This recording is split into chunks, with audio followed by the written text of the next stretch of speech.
So I'm going to be doing some itsy bitsy paintings today. I got these little, are we going to focus? There we go.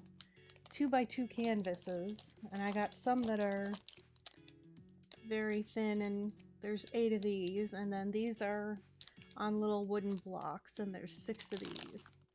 So I'm going to try one of the really skinny ones first, just because I have more of them, and see if I like these okay, and if not, then I'll do this next painting on one of the bigger ones. Oh, well, why is there an opening just to take the tag out? That's silly.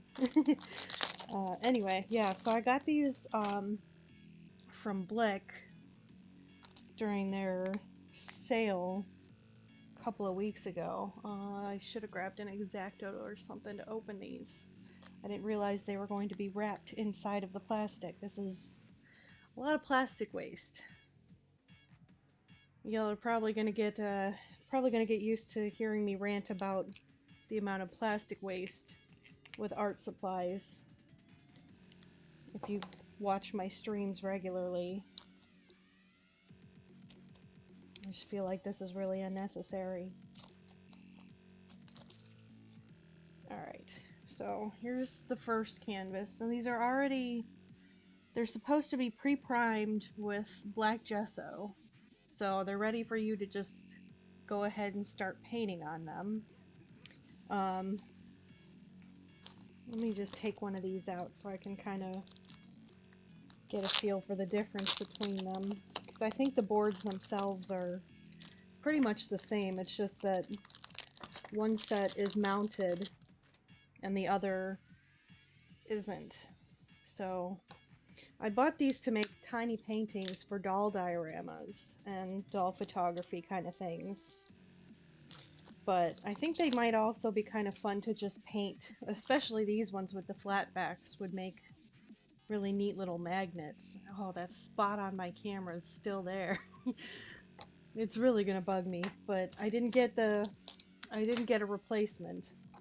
I sent the company a message and they asked me to send a picture. I'm like, how do I send a picture of what's happening on my screen? Because there's nothing wrong with the camera. It's not something I can clean off, but you see that spot there? It's in the camera. So I think I'm just gonna wait for a good sale and buy a proper camera now that I know I actually enjoy streaming and I want to do this regularly. Alright, so anyway, here's the canvases. There's the thin one, there's the thick one.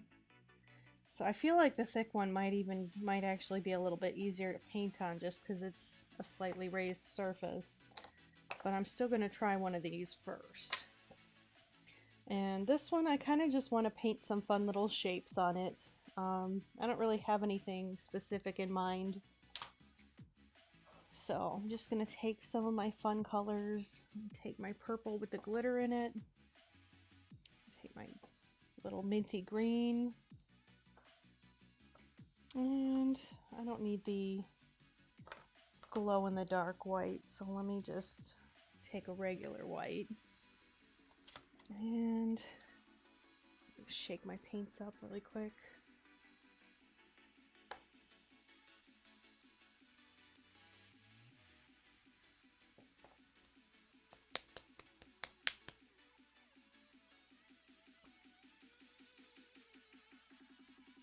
Yeah, it's kind of hard to shake these little containers because there's just not much room for the paint to move in there. So I bought like 2,000 of these little stir sticks. So I think I'm just going to do that instead. We'll just stir it up instead of shaking.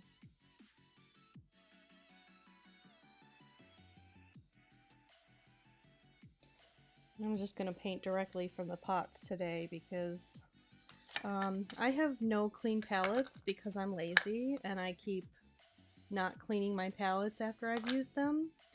So I have 2 that are half cleaned, but I'm kind of trying to save those in case I actually need to mix a color because I don't have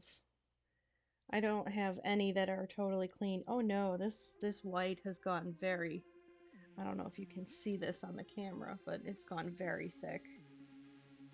Oh, I may have to throw this one out and refill the little pot. I'm gonna see if it's still usable, but it's not looking good. Yeah, I think that's too chunky. Okay, let me go with one of my other whites, I guess. That's just my cheap apple barrel white, so that's not really a great loss if I need to refill that one. Let me try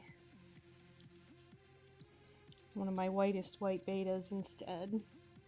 This is not the fun glowy one, just because I like to save that one. I don't know if that one's actually going to get produced, and it's really fun, so I'm kind of hoarding it right now.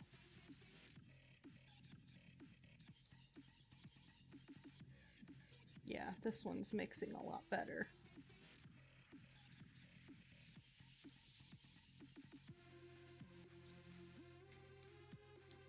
So one of the fun things about these Stuart Semple paints is they smell good. This one has a really slight sweet smell to it. The glowy one smells real strong. It's really sweet. It smells like cotton candy. It's fantastic.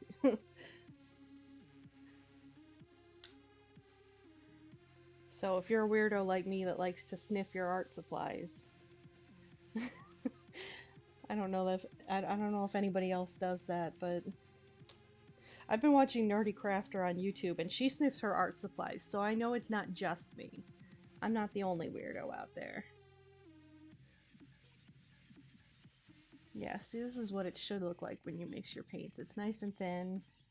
That white was just... I think it probably sat too long because I've been using the Stuart Semple whites instead, and I've neglected my cheap apple barrel. Which is nothing against the cheap apple barrel paints, because I really do like those paints too. In fact, the apple barrel black is my current favorite black paint. It's the darkest, mattest paint that I have tried so far. Although, granted, I have not tried Stuart Semple's black yet. So, that one's probably nicer, but it's it's not $3 for a giant jar like apple barrel is. So, alright, I'm gonna pick the brushes I think I'm gonna need today. And I'm pretty sure I'm only gonna use tiny size brushes since these canvases are only 2 inches by 2 inches. So I'm going to take a good selection of shapes here in my small sizes. I'll just take all of my smallest ones. I don't want to lose my little tip protectors.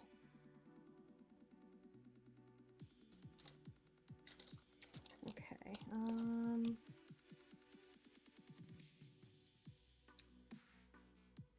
maybe I'll take one flat one.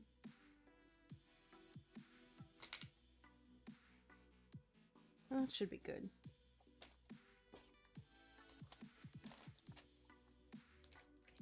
I've never actually tried to paint this tiny, so this is going to be an interesting experience for me. I've been trying to do smaller and smaller things for the last year or so. So I've been doing tiny sewing and tiny dolls. Now I'm going to do tiny painting. I actually ordered from a friend of mine, Sandra Coe, who does MotorCityDollies.com is her site. She just started putting out 1/6 scale doll furniture kits. So I bought the first one that she put out, and I'm super excited for that to come. I will be putting that together and decorating it on my streams. So, oh my gosh, I need a haircut so bad. So yeah, I'm going to be doing that on a stream once it gets here.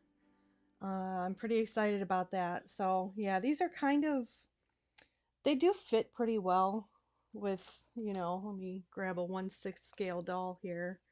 So you can kind of see if this is next to her, it does kind of look like the sort of the size of a painting you would have in a room setting for this doll. So I think it'll work okay with my itty bitty dolls too, without looking really big and obnoxious, which is kind of what I'm going for, because I have enough decorations for the 18-inch dolls. I just want to start making fun things to do doll photography with my smaller ones. So I'm gonna just do, oh, you know what I should grab too? Let me grab my chalk, I think is right here. Yeah. Grab a little chalk, and I'm gonna sketch out what I'm gonna do first, just to make this a little bit easier on myself. So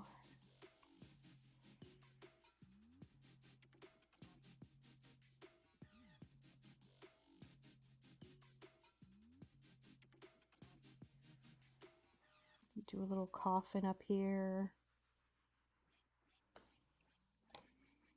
a little bat maybe. Yeah, we'll do a bat here. Do a little head, some little ears.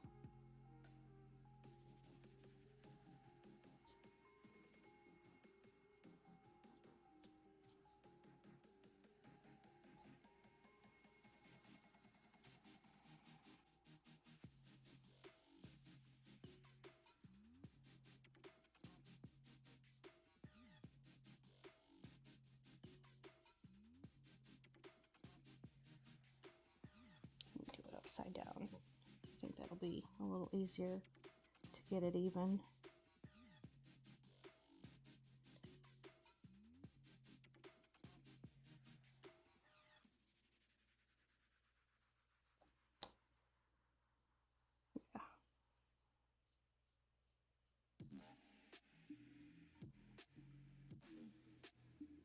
Yeah, okay. Well, it's not quite even, but it's good enough. I'm just making a little sketchy thing. It doesn't have to be perfect. Let's see. A skull, I'm going to do a skull here. Bat, coffin, skull. I'm trying to think what else I could put on here. I guess I could do some little bones. Do the skull. Do I want to do a round skull, or do I want to do my little square blockhead skull? I'm going to do my little skull. And I'm going to tilt this way so that we get kind of a little flow going.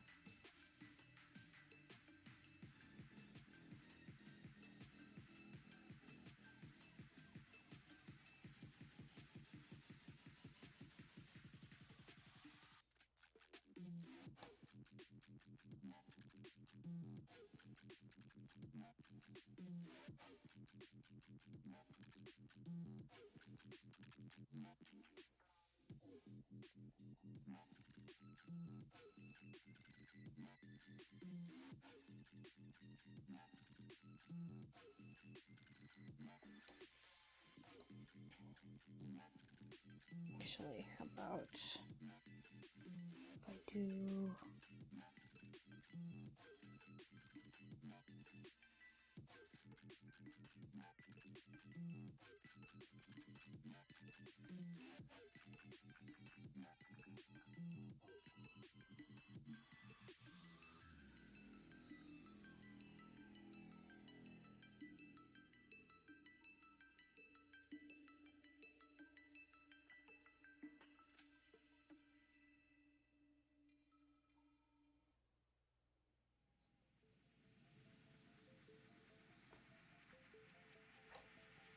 yeah, okay, I like that.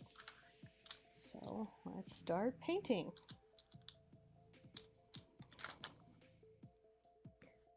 So I don't know if I'm gonna go as long as I usually do today, just because I left my house for the first time in a year yesterday, which was awesome. It was super exciting.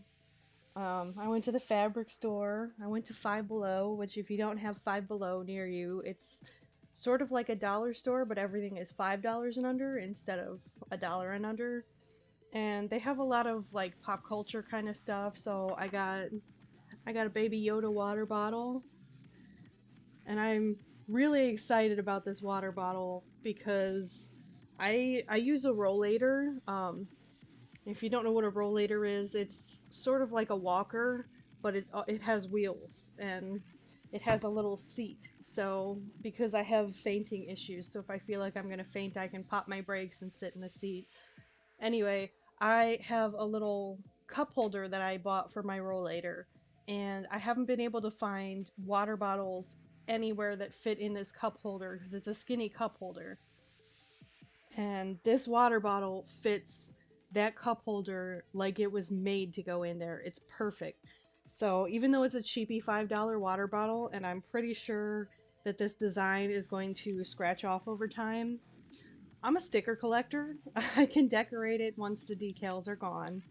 So I'm so excited to finally have a water bottle that'll fit into my Rollator's cup holder right as I'm able to leave my house again. So that's perfect. Oh, and I got a Baby Yoda t-shirt too because, yesterday was May the 4th and I can't go shopping on May the 4th and not buy Baby Yoda stuff. So, yeah, I got some fun things. I went to the fabric store. I got fabrics for some of the custom dolls that I have nearly finished that are just sort of sitting in a pile naked waiting for me to make their outfits, and I haven't been able to because I haven't been able to go to the fabric store, and I don't trust the online color swatches. So I've just kind of been holding off on ordering fabrics until I could go to the fabric store to do a color match and make sure that I'm getting the colors that I needed. So I couldn't find the green that I wanted for the Loki the Loki costume that I'm working on. It has that dark green lining, and they didn't really have the right shade. So I'm gonna have to go to one of the other locations and see if they have a shade that's a little bit of a better match. But I did find fabric for the coat and the lining for the 13th Doctor doll that I'm doing. So I bought those and I'm going to start doing those. I'm going to work on the pattern for her coat and Loki's coat kind of at the same time since they're fairly similar in shape.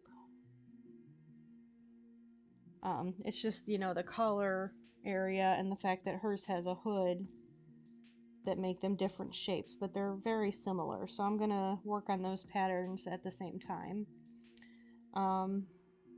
Yeah, and as soon as those are done, I'm going to start on the costume for Luna Lovegood. I know a lot of people were waiting to see her finished, so I'm working on it, guys. I'm getting there. And I did find also yellow to do the dress for my Frambeau doll that I am still just kind of starting to plan.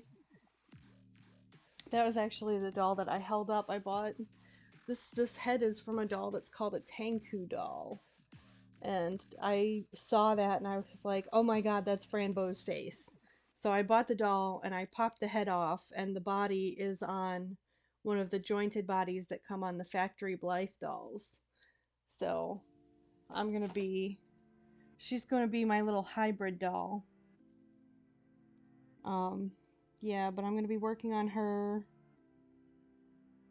concurrently with the alien doll that I've kind of been teasing for a while, which is also sort of a hybrid doll. So I've got an icy doll face that I'm going to carve for the alien girl.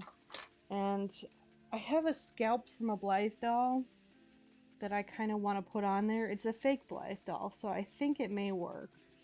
But I know the scalps are a little different on all these various types of dolls, so I may have to do a little finagling. But I finally, I planned out my color scheme. I'm going to get some eye chips ordered for her soon.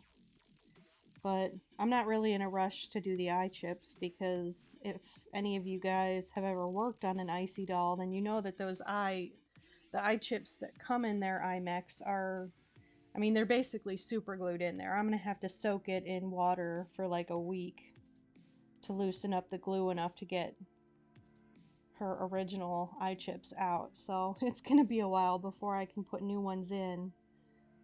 But I want to order those from Leah at Persnickety Pixie because she has some really pretty kind of starburst looking designs that I think would be super fun for an alien doll.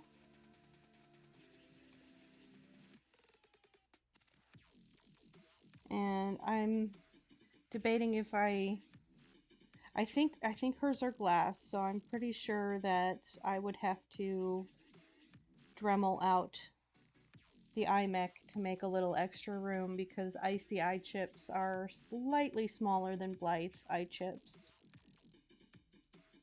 And that's something I haven't done before. Oh, my hand's shaking a bit today. Of course it's shaking today because I decided to do tiny painting. I was almost going to do sculpting, but I'm so tired after being out all day yesterday that the idea of needing epoxy sculpt today, like that, it just wasn't going to happen. I don't have it in me. I have sculpting that needs to be done. I have my octopus mermaid baby on my desk way in the background back there. You might be able to just see him. But yeah, that little guy really needs to be finished.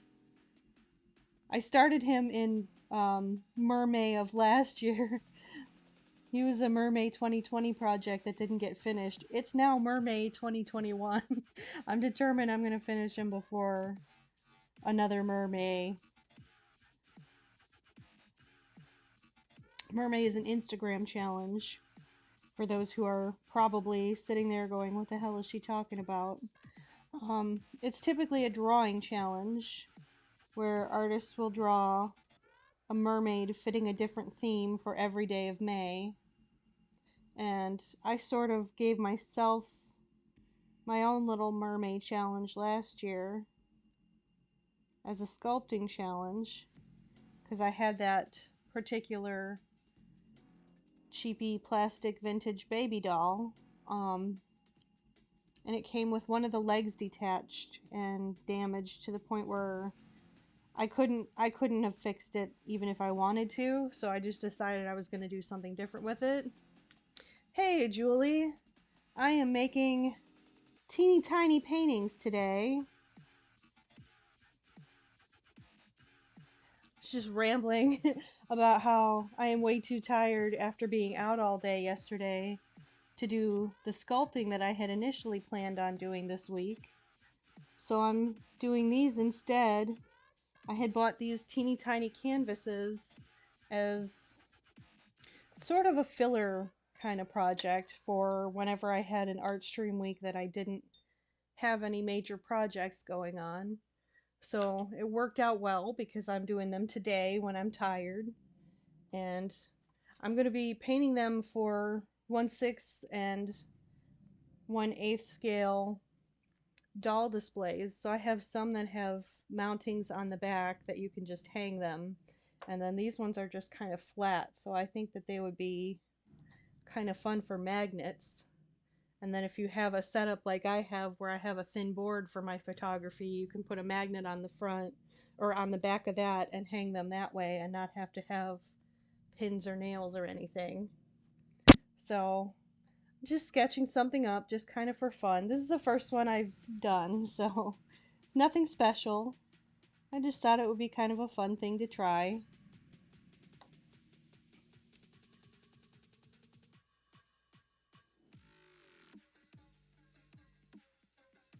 I was talking about my mermaid baby, the octopus guy. I had this cheap plastic vintage baby doll that was one of those that's not really worth anything, and it was in really rough shape. It had a detached leg that I couldn't fix even if I wanted to, and I decided I wanted to do something a little more fun with that, so I sculpted octopus tentacles onto the bottom of the body as my own little mermaid challenge last year, and I never finished it. I sort of just lost my inspiration about halfway through. So I set them aside, figuring that I would come back to it when I felt like it again. And I don't know, I'm kind of starting to feel like it again. So I had planned on doing that today, but the tentacles need to be filled out with more epoxy, and I'm just too tired to need that epoxy today. Because epoxy is kind of it's a little challenging to knead together. So I'm doing this because I think it's easier on my hands.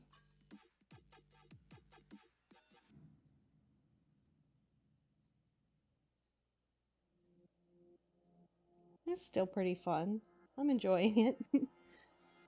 So it's a bit of a challenge. This is almost as tiny as painting on the jewelry pieces.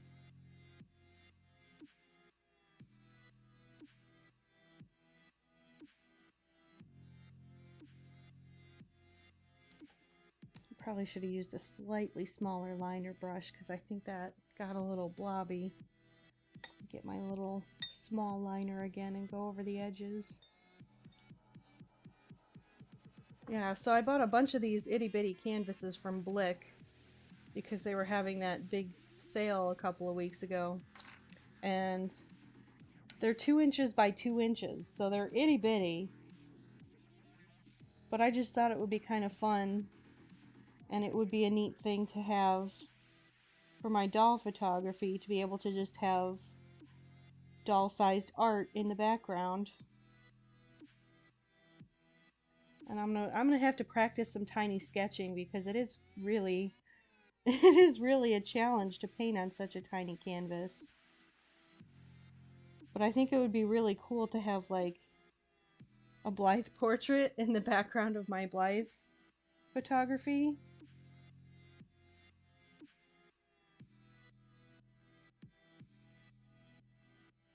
There, that's a little less blobby now. I think that's better.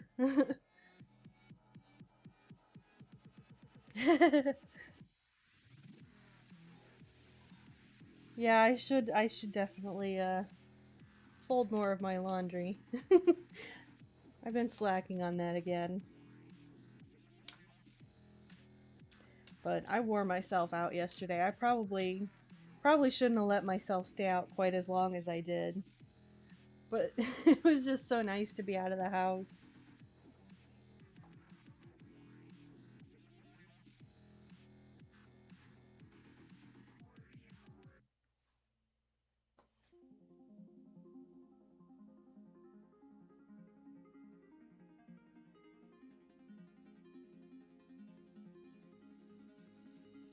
Oh, I thought I remembered this being a little bit lighter, but that's okay. I think it still works.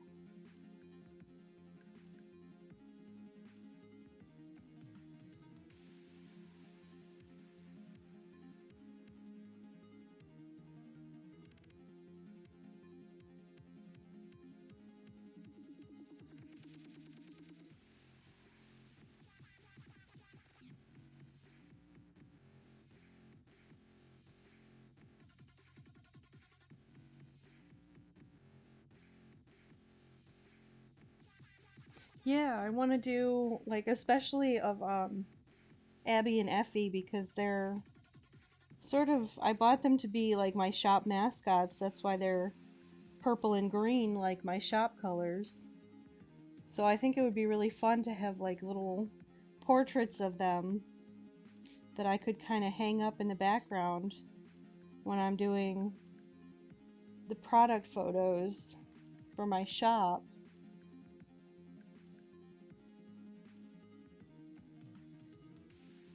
I really want to get somebody who does digital art to make little digital portraits of them that I can kind of use online, because I think that'd be really fun.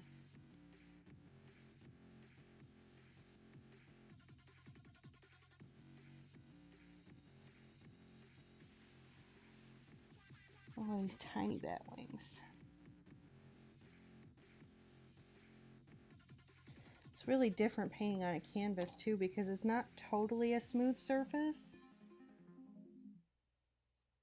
Like when I'm painting on my jewelry, that's, you know, I sculpt it and I sand it and it's nice and smooth. Or when I'm doing a doll face, it's also sanded, so it's nice and smooth. Canvas is a little bumpy.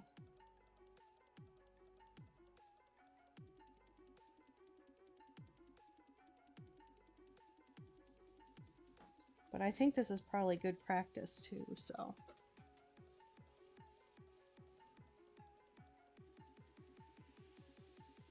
Oh no! Oh, kids, man, when they get sick, they just, they share it with everybody.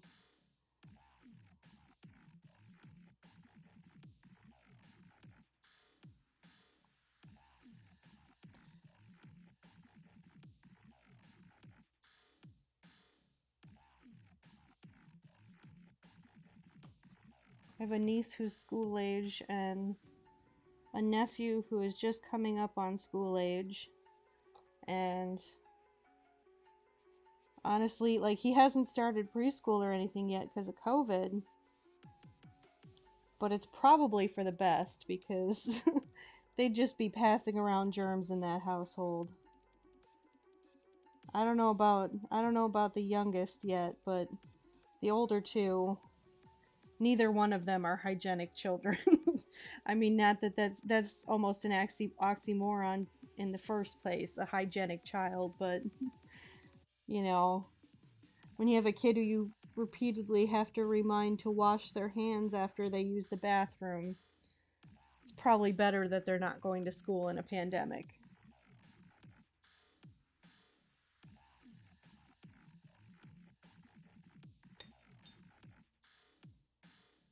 Their whole family would just be sick constantly.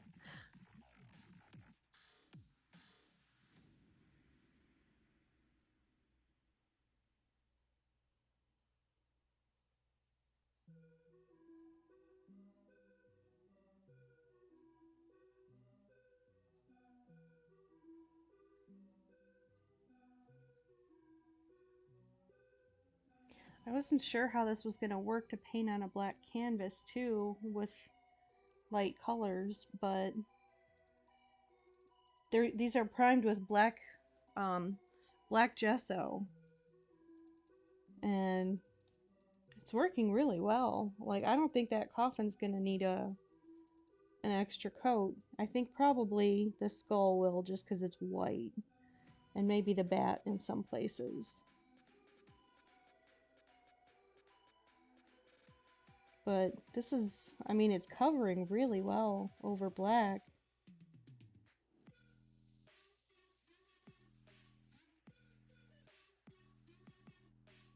Should close these while I'm not using these colors. I'm just not paying attention to what I'm doing. My brain is on vacation today. I think I burned it out yesterday. I dropped a plate in the kitchen today, and I dropped it just right because we have carpets over a lot of the kitchen because that's, you know, part of my bunny's play area, and she just slides around on the floor if we don't have carpet. And it must have hit like just the right angle, just between the carpets, because it just shattered everywhere. And of course, I'm trying to clean it up, and I'm just stressed because the rabbit was out, so I had to get her back in her cage.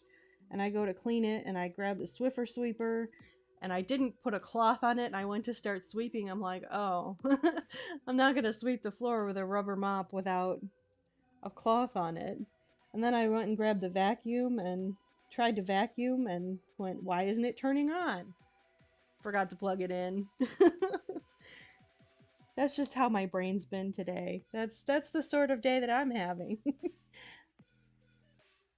I just want to kind of wrap this over the corner. I think that's going to look a little neater. Yeah.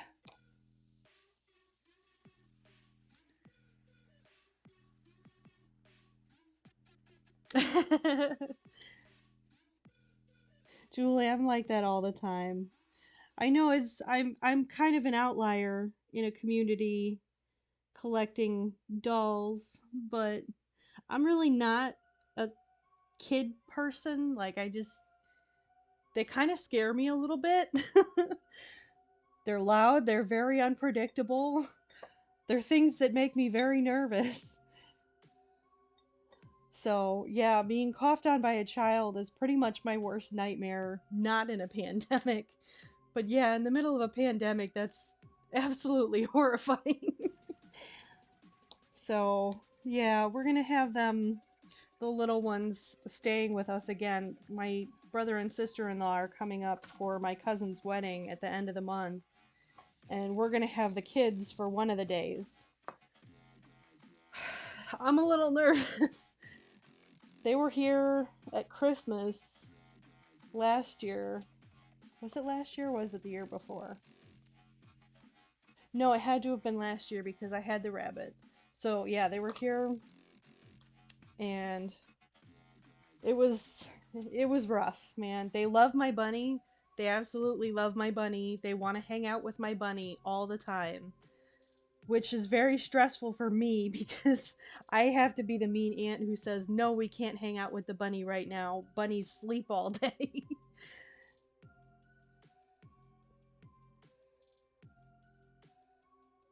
And of course, they want to be all over me because I'm the fun aunt who has all of the arts and crafts things. And oh, look, Aunt Crunchina's painting something. What's she doing? Let's go hang out with her. Which is fine, you know. I mean, it's not that I don't like them. I love those kids. They're my family and they're very fun in small doses, but I am always very happy when I can give them back.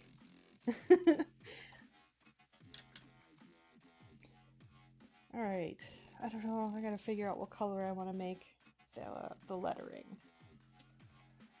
Maybe I'll do metallic. That would be kind of fun.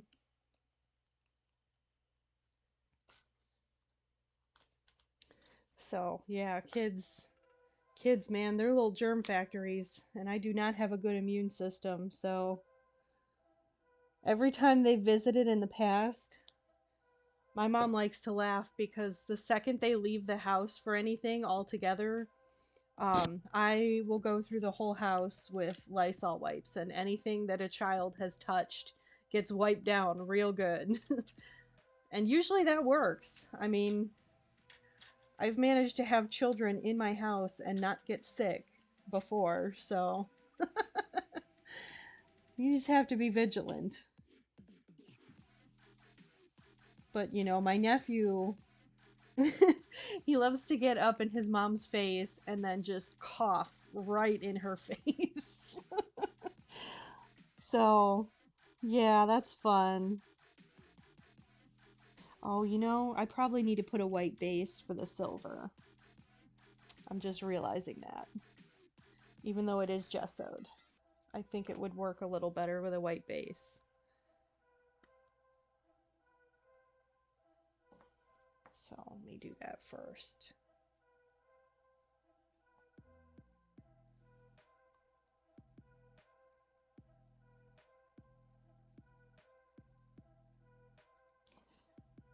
And I want to use a smaller liner too.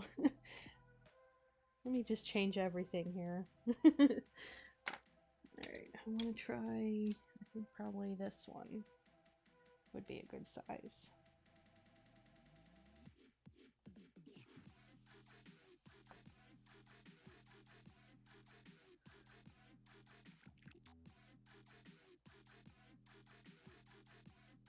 This is where my stash of itty bitty little brushes really comes in handy.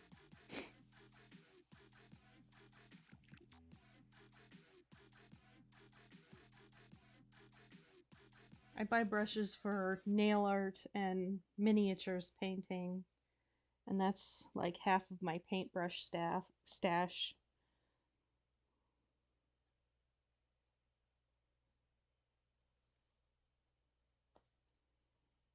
And I use them for doll faces and things.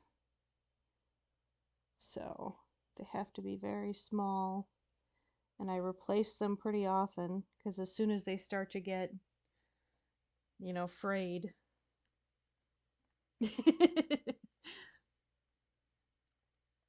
Yes, that's exactly it. Like I'm happy to hang out with them for a little bit, but I want to give them back at the end of the day.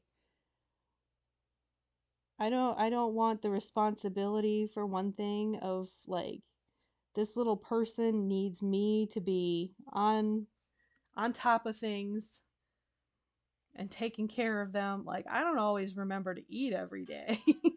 I'm not somebody who should be in charge of anybody.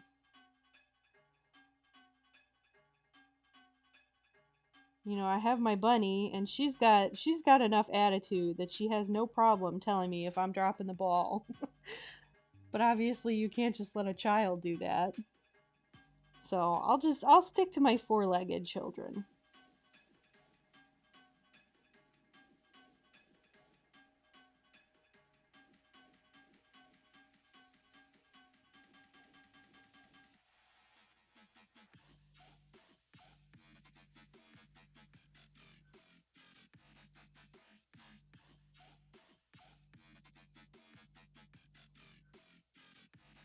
I gotta make sure I'm staying in frame here. I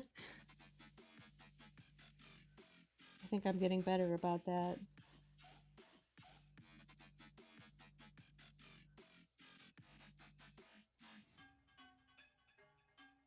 Ah, shaky hands.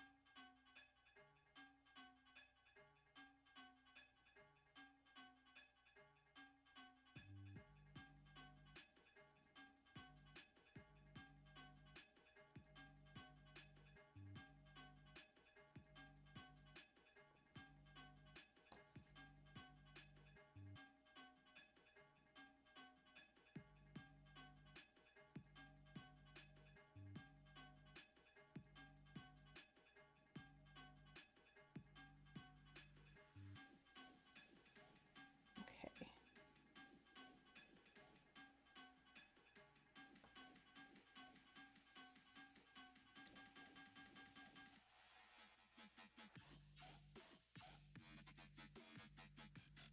I think the ones that are mounted are probably going to be a little easier to paint on just because they're raised.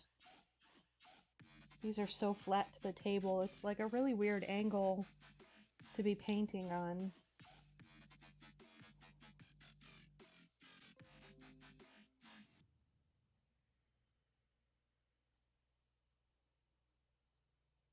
What am I being notified of? Hold on.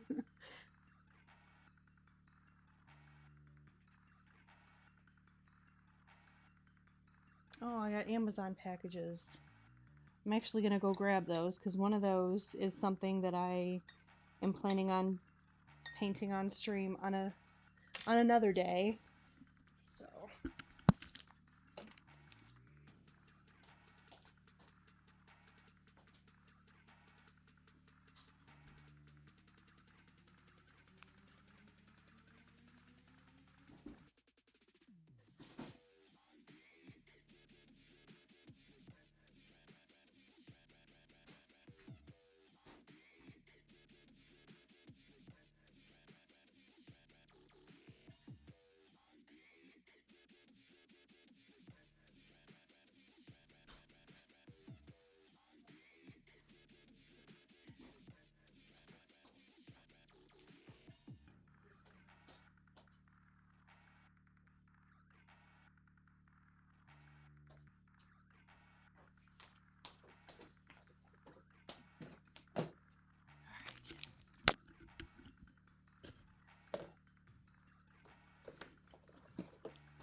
I hope I grabbed the right one.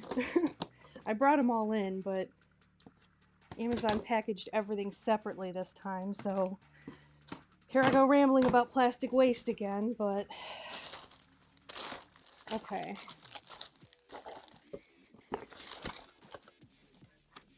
Yep, this is the one I was looking for. Alright, so I ordered these because I saw some artists on YouTube painting them and I thought it looked really fun. So I got, ooh, I'm gonna have to sand that down. That's awful. Yeah. Oh, why did I reclose it? I don't know why I just did that. Whew. My ears. Alright, so yeah, I got these. Oops, let me scoot that out of the way for a second. I got these to paint on stream at some point. And I think that's the smallest one, yeah. So there's 5 of these. So that'll be really fun. I'm going to have to plan out what I'm going to paint on them first. Because I just saw them and they were kind of cheap. And I was like, oh my gosh, I really want to try this. So I only bought one set. They had some that you could order that came with like 5 sets of these things. And I was just like, that's... I mean, they seem like they might be fun, but especially noticing that I'm going to have to sand them before I can even paint them because they don't open and close as easily as they should. I'm kind of glad I only got one. So I'm going to paint them at some point on my stream, and depending on how that goes, I might get more and do them again, but I'm pretty excited about those. So I got a little notification that my Amazon package was delivered. I was like, oh, let me go grab that. So I'm going to plan out something fun that I can do with those. It'll probably be like little zombies and skulls and stuff just because it's me. But I think it'll be really fun. But yeah, Amazon packaging is... They either give you a giant box and like half a pound of plastic bubble mailers, or they don't put any packaging in at all. I don't understand their packaging system. So this one actually wasn't as bad as I thought. It's the only reason that I'm annoyed is that they packaged... I ordered everything specifically to be delivered together. You know, I picked the no rush, put it all in one package, and I got one box that has the rabbit litter that I've been waiting on for a week. And this box had the Matryoshka dolls, and it had a corset belt that I ordered to go with my dress for the wedding. And it had, I needed a replacement gamepad for my video game streams. So all of those were in that little box. So that's a little bit better. That's definitely more acceptable. But I don't understand. They send me everything.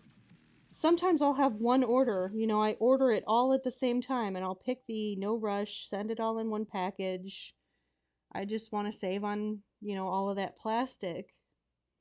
And they'll still send it to me in like 3 or 4 different plastic mailers. It's just annoying. Like, I checked the no rush for a reason. I'm trying to be responsible here. I know I order a lot because I haven't been able to leave my house for, you know, 13, 14 months at this point. And I've gotten into a really bad habit of just, I want something. Amazon has the thing. Order the thing.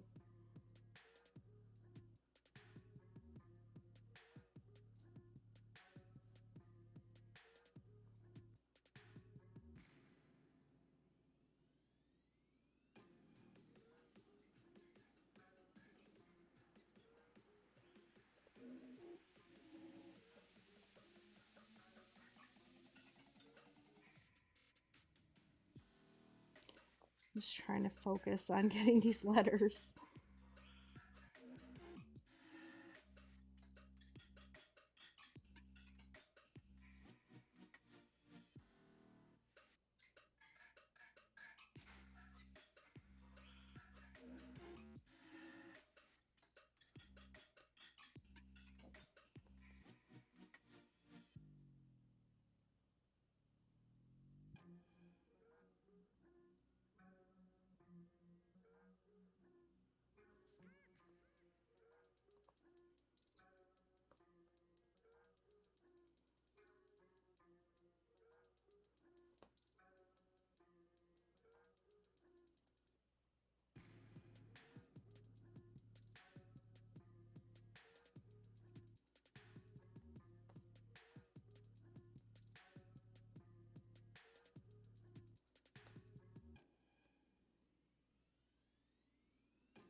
that one aside to dry, and then I'll do the silver. I like that. That would be kind of fun to put in the background of my doll photos. And as I was talking to myself earlier, I mentioned that I bought one of Sandra's kits for the cabinet. Not the cabinet, the little, well, yeah, I guess it is kind of a cabinet. The curio stand kind of thing that she just put up on her site. So I'm going to be assembling and painting that on probably 2 streams. I assume it's going to take some time in between assembling and painting. But I'm really excited for that.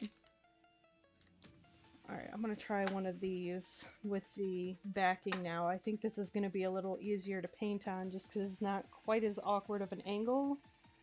And I'm going to do...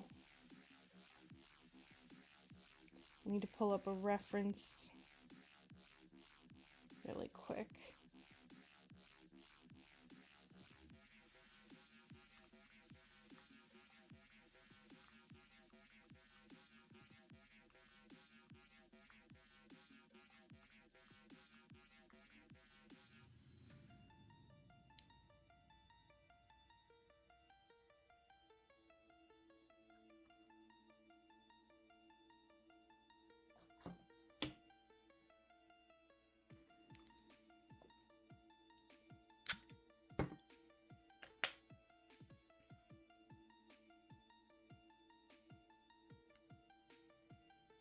Oh, I don't have a picture with the little horns.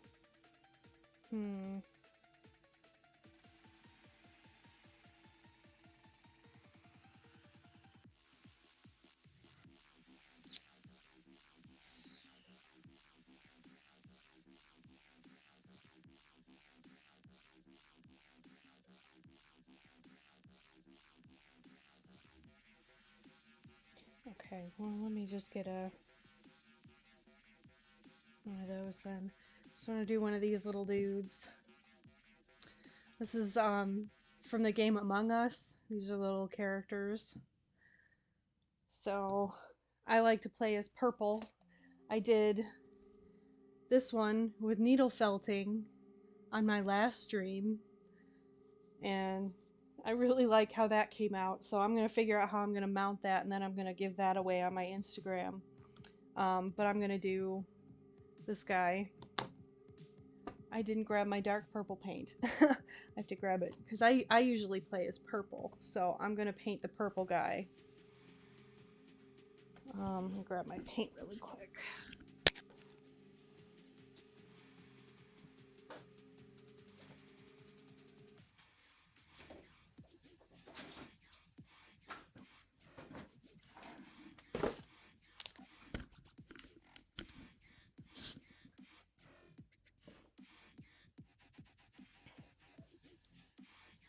This is not the one I wanted. I gotta pay attention to what I'm doing here.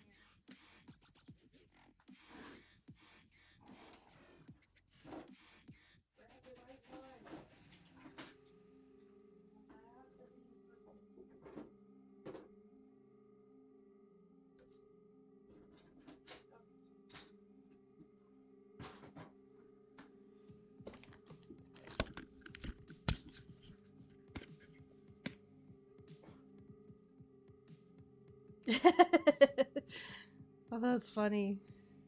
Yeah, so the music I used on my first few streams, I actually got... Oh, I turned it up a little bit too high, I think. Yeah, so the music I used on my first few streams, actually got my streams muted, which... New experience for me. I picked a playlist that was specifically called Twitch safe music, and it apparently was not Twitch safe. So I found this guy, I can't remember his name. His name's on the channel, hang on. Stream Beats by Harris Heller. So the guy is Harris Heller, and he makes copyright free music, which he puts online specifically so people can use it for things like Twitch. Um, he's got playlists for like a bunch of different styles of music, and I just kind of went through and listened to a few of them. And I picked this one because, I mean, like you said, it sounds a little bit like horror movie music. And I thought that was really fitting for my streams. So I did this on I used this one on my last art stream, and so far it hasn't been muted. So I think this one actually is Twitch safe. I'm hoping. I guess we'll find out. Alright, so this is a little bit more of a bluish purple. So I'm just mixing in a little bit of blue.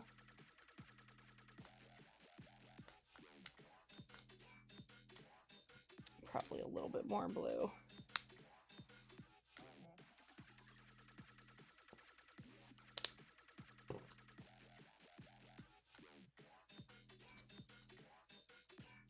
Oops, that might have been too much because now it's getting lighter. It's okay, we'll put more in. Should have grabbed my black while I was over there, because I think this is actually the right shade, it just needs to be darker. But try this.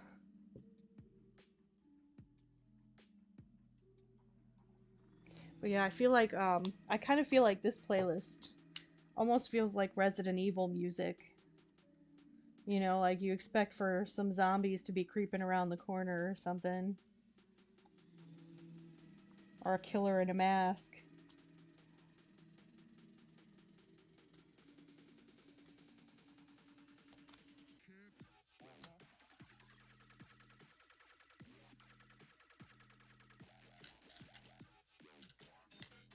Okay. My chalk. I'm going to sketch this one in purple instead of white, because the white was really easy to see everywhere that it stuck out on the last one. Alright. I want to do one of these little dudes because they're a pretty basic shape, so it's kind of hard to get it wrong. Oops. Unless you start it way too close to the side and you don't give yourself enough room. That's a little better. There we go.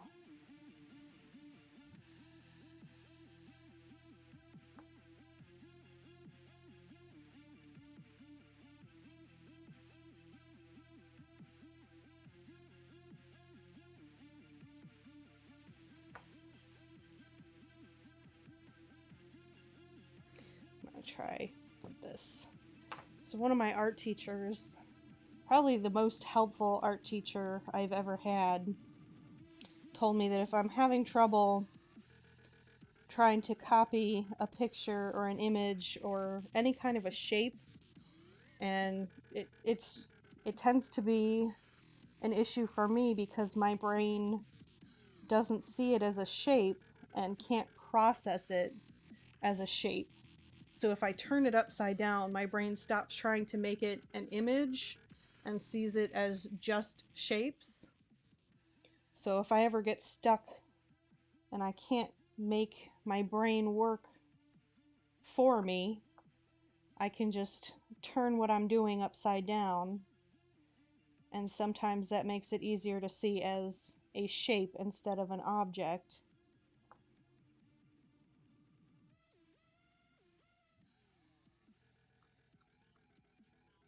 And I think it actually works pretty well for me most of the time to be able to do that. So it's one of the most helpful pieces of advice any art teacher ever gave me.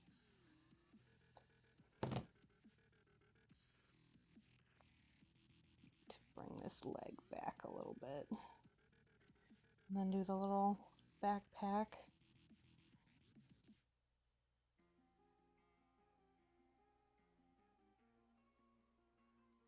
Alright, so this is going to be an interesting one to do on a black canvas because it has such a heavy black outline. So I think the way I'm going to want to do it is just do the purple, and then I'll do kind of a shadow to show the outside of the outline.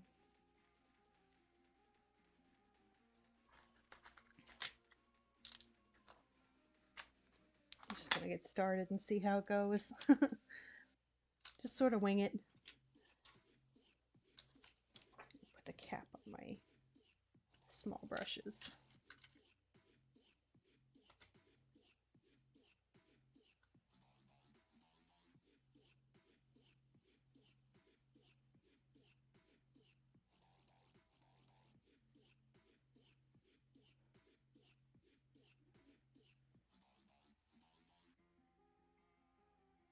Oh, interesting.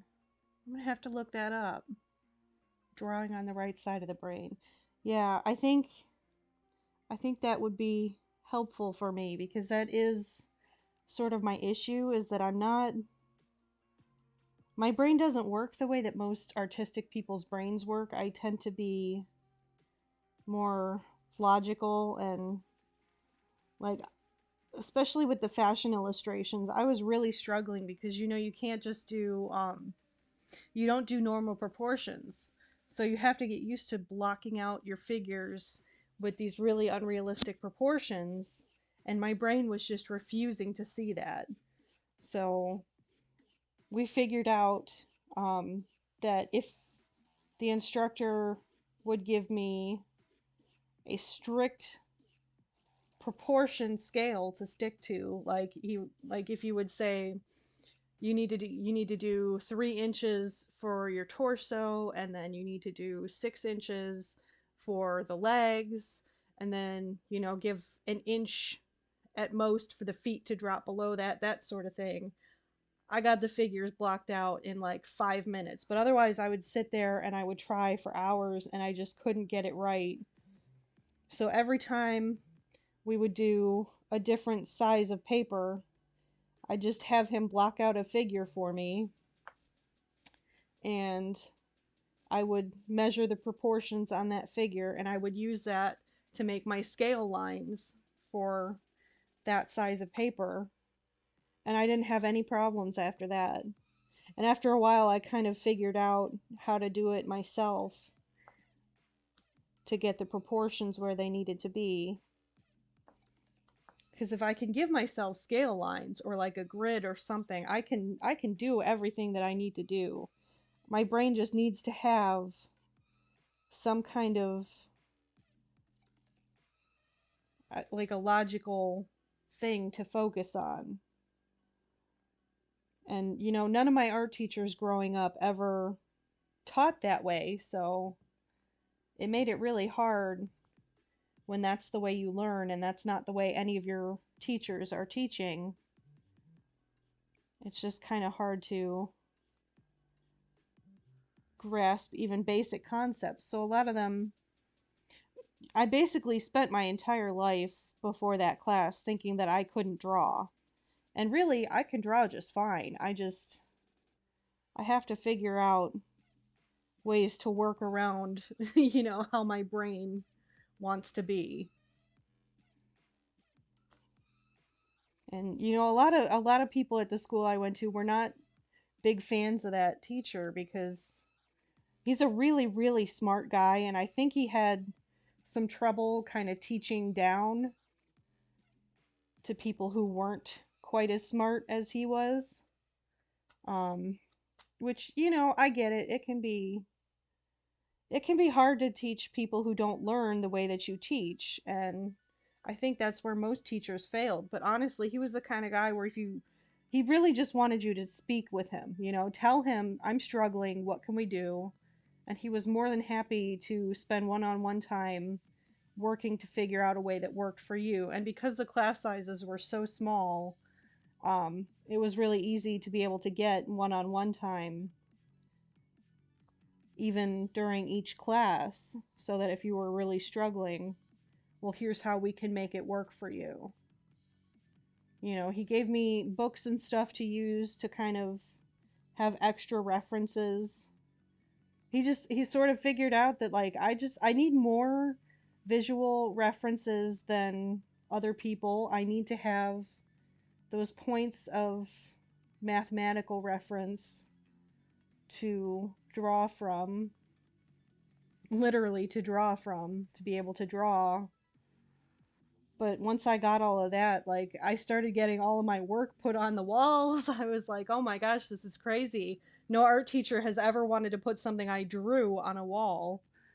You know, my other forms of art were always, well, for the most part, were praised pretty well. Like, my photography teacher always praised my work. When I would do like collages and things, I would get, you know, nice comments, but it was always my drawing was just a big challenge for me until I had that teacher, really.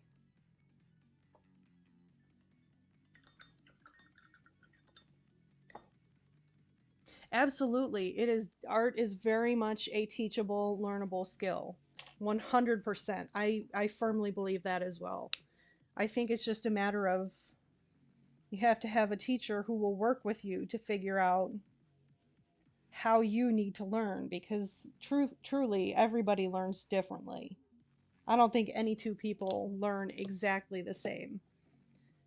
And unless you figure out your particular style of learning and you have a teacher who's willing to work with you to learn what that is and how to do that, then you end up struggling unnecessarily. Because that was such a big turning point for me, honestly. Like, I always thought I couldn't draw, and I really can.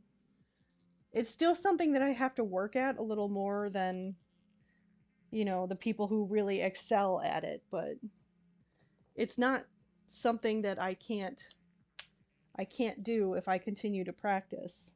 And that's one of the reasons I started wanting to do art streams, is as a way to kind of encourage myself to keep trying things that I'm not necessarily the best at, and kind of push myself to try new things that I might not otherwise try. Because if I hadn't had that teacher and I hadn't really pushed myself, I probably would have continued for the rest of my life thinking that I couldn't draw. The teacher I had for the general art class before I took illustration was not as good of a teacher and did not help me, and really just said, you can do this, you just have to practice more. And I'm like, I'm practicing, I just don't know why it's not working, and if you're not going to help me figure out why it's not working, all the practice in the world isn't going to make a difference. So I was not a fan of her. And then, the next semester, right after that, I went into his class and I said, look, I can't really draw well, so I'm going to try, but it's not going to be great. And I actually had him for anatomy before um, fashion illustration. And that was where we really figured out that I need the proportions in anatomy drawing, because we were doing an illustration of a skeleton, and he saw me putting a grid over it like I had done in my previous class. I had put grids over everything because that was the only way that I could make my brain see these things the way that they actually were and draw them.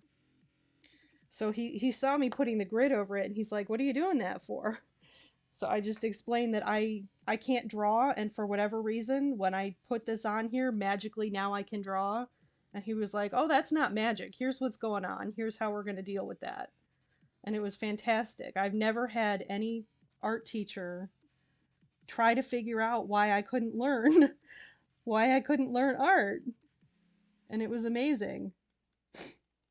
Like, it made such a huge difference, not just in my enthusiasm, but like in my actual skill level, because, he gave me a way to practice that made it make sense.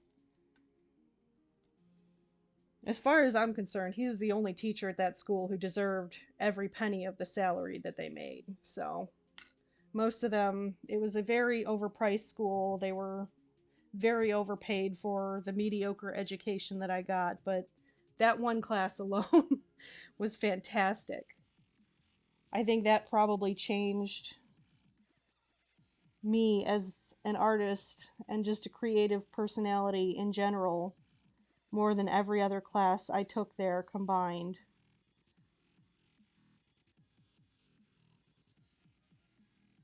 But you know, me being terrible at names, I can't think of his name right now. I know it'll come to me later. But yeah,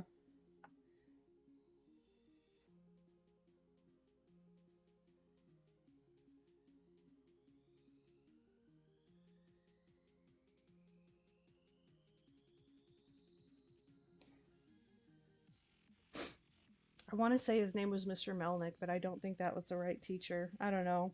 I just know I had him for art history too, and he was a lot harder for art history.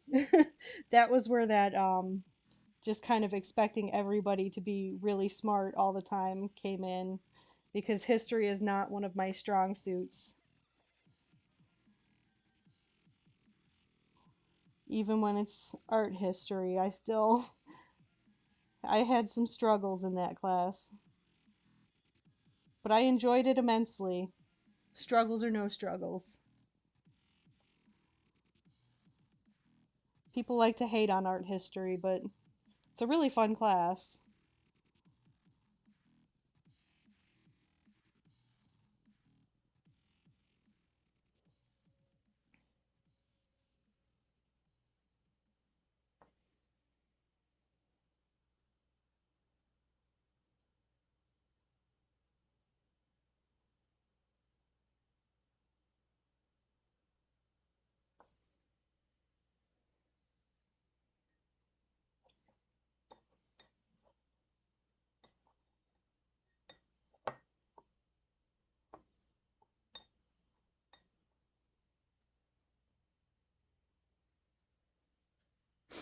Speaking of awesome teachers, I fully credit my high school French teacher for my confidence in putting myself out there as a creative person. Because in addition to teaching French, he also. Oh, hold on, my music just stopped. He also would do an art history curriculum every year for half of one semester. And he covered some really, really interesting topics. Like, it wasn't just, paintings and architecture and all of that. He also would cover like the political um, influences on the art at the time and stuff like that. And he also ran like creative clubs and stuff at the school. And essentially, he was a really creative person who encouraged everybody in everything that they did. And one of the things that I did in high school that I really enjoyed was I wrote these comics.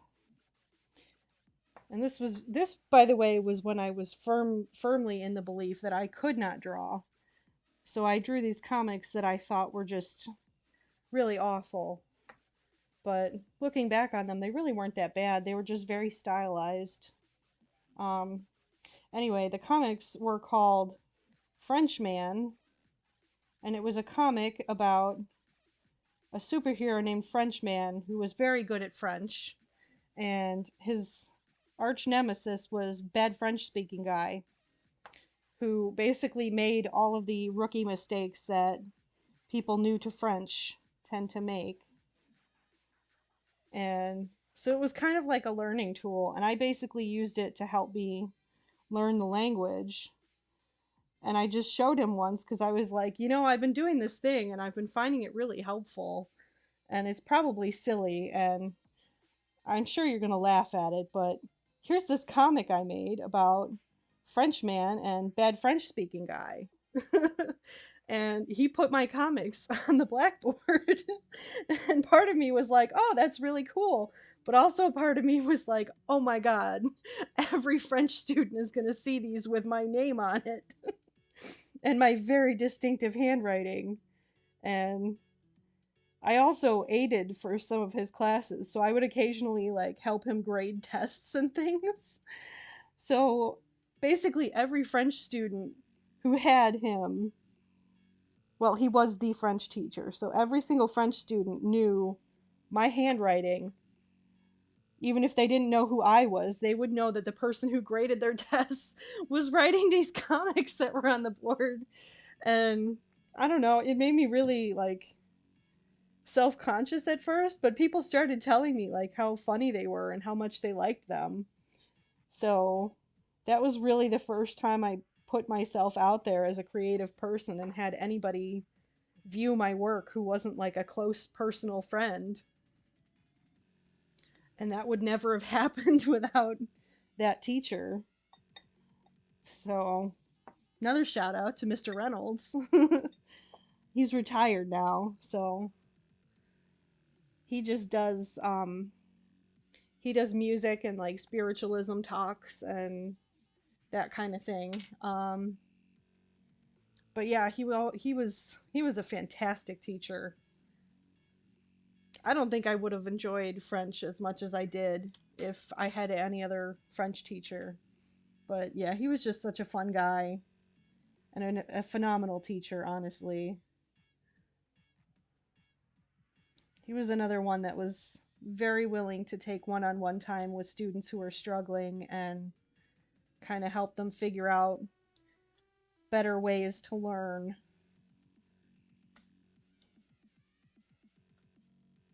Just a very happy, positive kind of guy, which is always a really good thing to have as a high school teacher because teenagers are the fucking worst, man. We did not deserve such a wonderful teacher.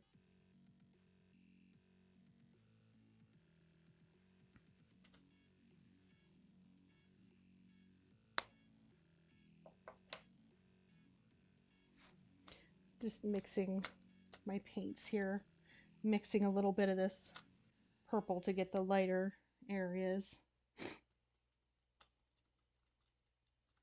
So yeah, I had a really, really tough time in high school. I didn't really do well in many of my classes just because I was sick a lot and I didn't really know what was wrong with me at the time. Um, so I self-medicated a lot too, which didn't help. And I don't know, I had a really tough time mentally because of everything that was going on and because I didn't have a great home life at the time. Um, so yeah, I would go to his class first period and it would just kind of make my day a little better.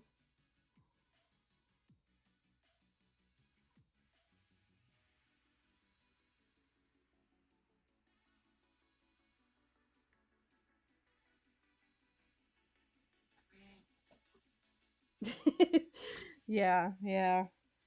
My oldest niece is 10 right now, and oh boy, not looking forward to the teenage years. I fear for her parents. Well, I fear for my sister-in-law. My brother thoroughly deserves every ounce of difficult teenager years. He was an absolute monster. He fully deserves it. It's karma coming on him when that girl hits puberty. She is already just such a very, very dramatic child.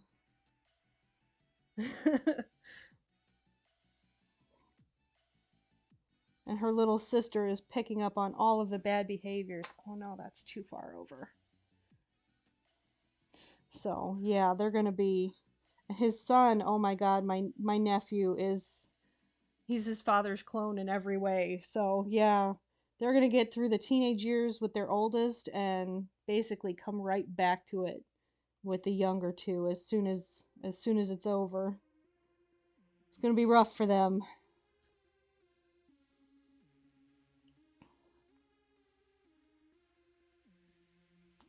But I've been thinking a lot lately about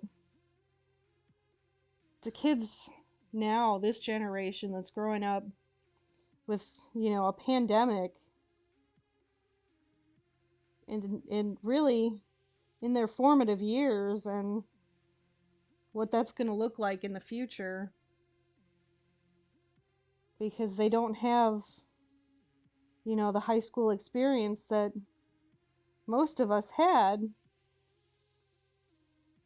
I mean, a lot of them are back in school now, but I think it's still quite a different experience for them. I don't think, I don't think they have the classes that the way that we had them. Like, you probably can't sit right by your friend. I would imagine passing notes probably died about when I left high school, because smartphones were becoming a thing towards the end of my high school years. I graduated in 2009, which, I feel wasn't that long ago, but I'm sure if I get younger fans starting to watch my art things, they're going to be like, oh my God, you're so old.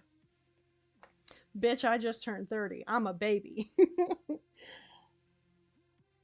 But yeah, I wonder, I'm kind of wondering how that's going to shape their personalities, maybe, if that's going to change things for them not to be in school. I mean, I'm sure for some kids it's probably going to be easier, because I had a really, really rough high school experience.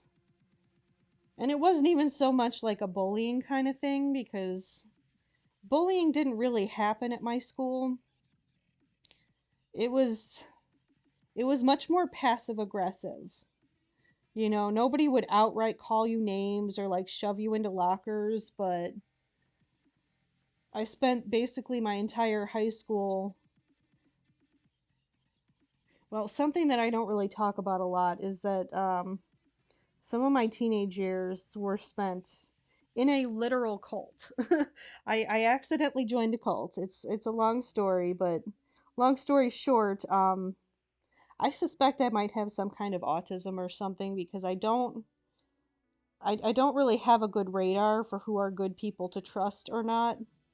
And I made some friends that I shouldn't have made, and spent a lot of my formative years being told how to think and how to behave. And then I got out of it just before high school. So I started high school not really having my own personality. I didn't really know how I thought or felt about things. So really, the first couple of years, I was still trying to figure out who I even was as a person, which I know everybody kind of is as a teenager, but I feel like it was stronger because I had literally been told what to think for so long that I didn't know how to think. Like, I had to relearn how to even think for myself. And a lot of the ideas that I did think that I have and thought that were mine were not good things. And I am very glad that I'm not like that anymore, but it took me a lot of years to really be able to tell who I was. And yeah, basically just everybody took advantage of me, and I didn't know any better, so I just kind of let it happen, because people weren't nice to me. So when people were nice to me, I just thought, okay, well, this is a great thing. Somebody's being nice to me. I should just suck it up, and whatever they want me to do and think and say, that's what I'm going to do, because people just aren't nice to me. And if I want somebody to be nice to me, this is how it's got to be. So when I got to high school, after having been through all of that, I didn't really know who I was or what I wanted to think. So it was almost like I had several personalities, and none of them were fully formed. So I was a very strange and awkward person. And I think I probably ruined a lot of friendships that could have otherwise been very good.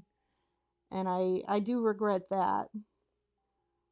Um, but I ended up making friends with people I shouldn't have made friends with again, who got me into a lot of trouble. And when I did have good friends, a lot of them were like, a lot of them kind of got scared off because I really was just a very strange person who would change personalities frequently. So by the time I really fully developed my own personality, it was already a little too late to really make meaningful friendships. And so I spent a lot of my high school years very lonely and just not feeling like I belonged anywhere. I had a lot of acquaintances and very few close friends. So it just wasn't a good time for me. And I think that by not being in school, there's probably an entirely different experience. Not necessarily better, because I think that it's easier to be taken advantage of online than in person.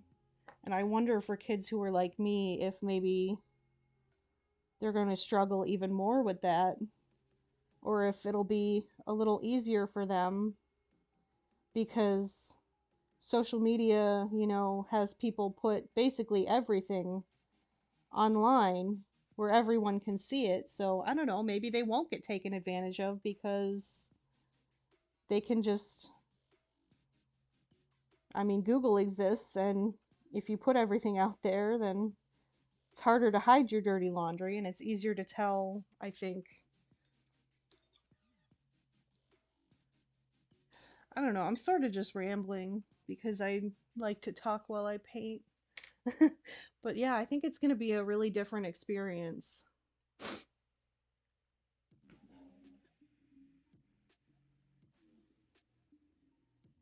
Yeah, we definitely still have to watch it. Mm-hmm. I try to be really conscious of that, and I feel like a lot of the people that I've met through the Blythe community are just generally pretty good people. But I do worry every time I get a friend request from somebody I haven't interacted with, and I see that the only thing we have in common is dolls. I'm like, doll people tend to be a little kinder, I think, because we're used to being teased by other people for our hobby. But,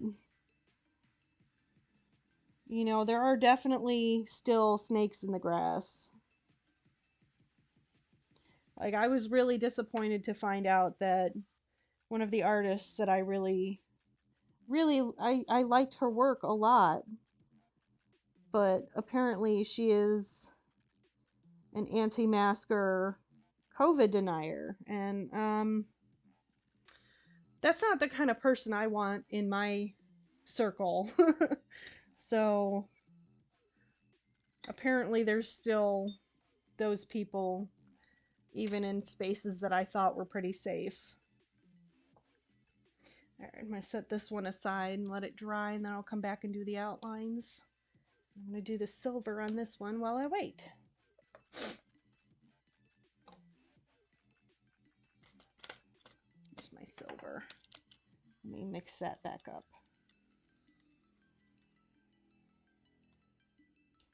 I bought these little stir sticks on Amazon. I got a pack of like 2,000 of them. Those have been super helpful. It wasn't something I would have normally thought to buy, but I saw another art YouTuber doing them, and I was like, oh, hey, that's a good idea. I'm gonna get some of those. Oh yeah, this is showing up much better with the white base.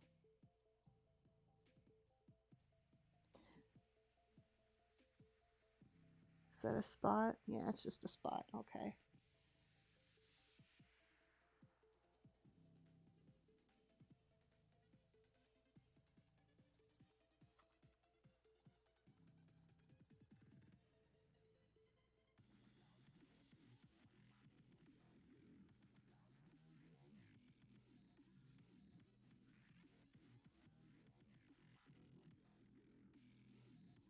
And that's one of the things I kind of worry about too with putting myself out there on the internet as an artist is I don't want to get taken advantage of by people who might come along and claim they want to help me out in some way. And I know that that happens to people. And you have to be really careful too. Like, I'm a nobody channel right now, but if I if I ever should get popular at some point in the future, like there's just because somebody is an art personality doesn't mean that they're a good person, and there are definitely people that you probably don't want to like collaborate with or anything like that because they're drama people.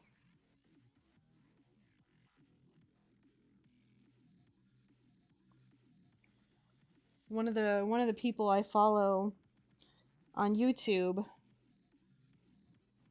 um is like a commentary channel who specifically does commentary on artists and the art community and basically like people that you need to stay away from or people who turned out to be con artists or stole art from other people.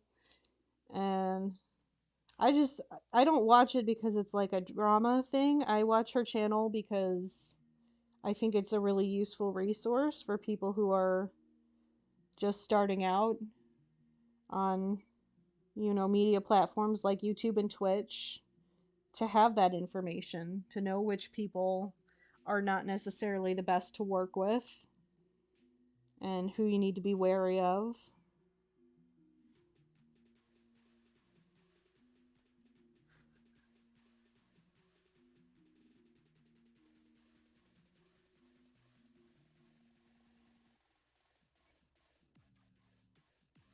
Especially for people like me who maybe are not the best judges of character.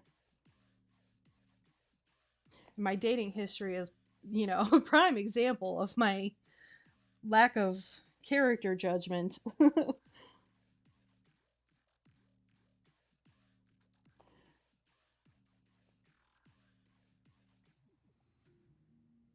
I like to think I'm a better judge of character than I used to be, but I do still joke sometimes that maybe I shouldn't be allowed to pick my own dating partners.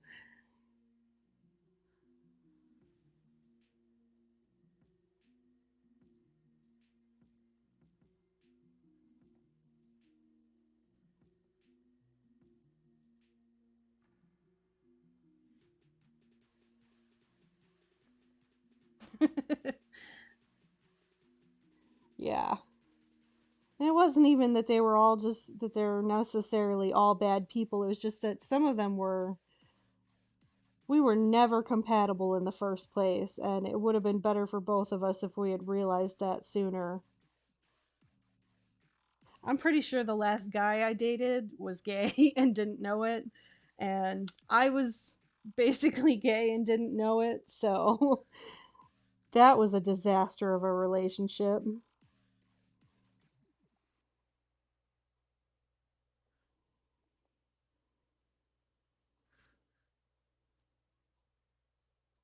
That might be a confusing sentence, but yeah, by basically gay, I'm actually asexual, but I am only attracted to women, so it took me a lot of years to come to terms with that. But yeah, I am not attracted to men, and I pretty much only exclusively dated men, so all of my relationships were doomed to fail from the beginning.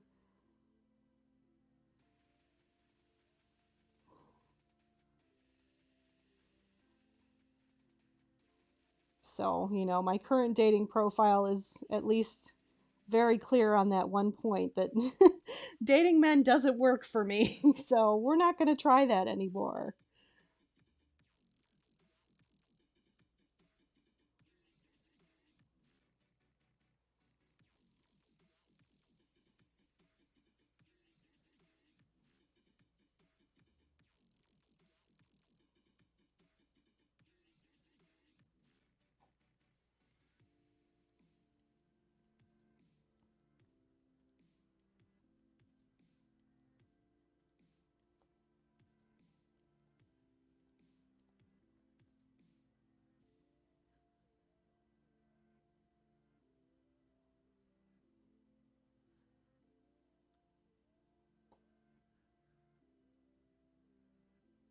I think I should have spaced these letters out a little bit more. Okay, well, I'll keep that in mind for next time.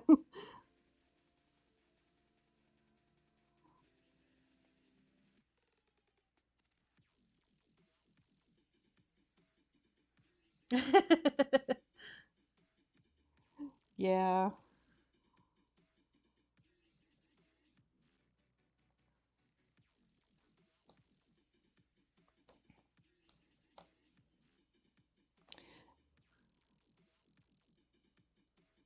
Yeah, I don't want to get into anything and out the guy because I don't know that he's even realized it yet. We do still have some mutuals and I'm kind of keeping an eye on it from the sidelines, but I have strong suspicions.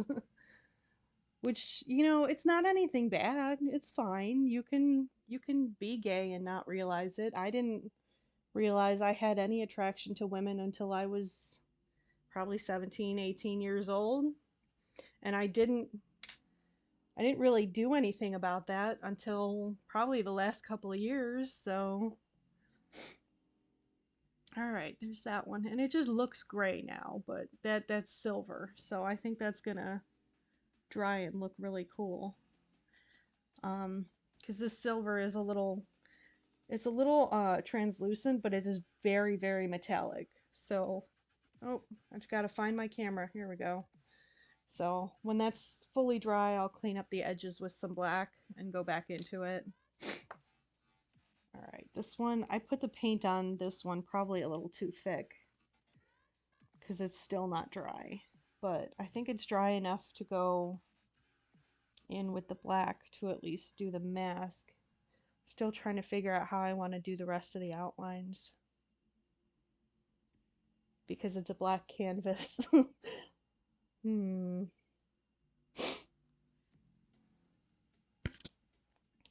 Oh, and I need to do some gray for the shadow. Actually, I wonder if I do silver around the black. That could be kind of fun. I could mix it with the silver. Yeah, I don't even think I have my black. I think I have to grab it.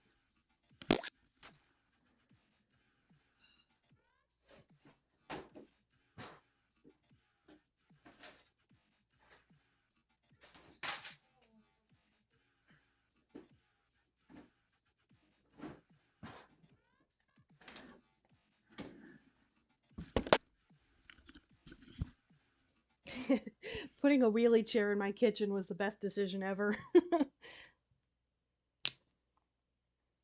let me set this one way over here so I don't bump it. I'm going to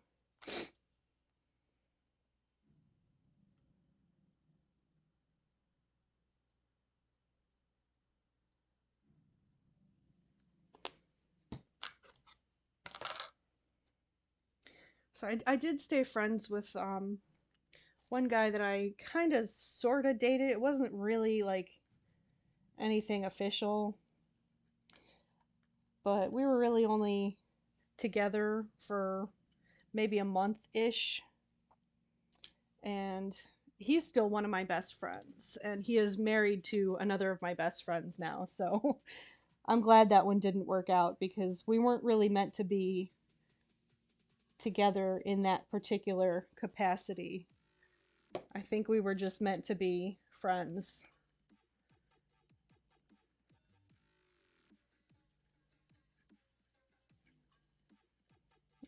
He's my mom's favorite child. We joke about that all the time. People who don't know us would probably think that's a really weird thing to say for me to just be totally casually okay with the fact that somebody who's not related to me is my mom's favorite child, but that's Paul. We love Paul.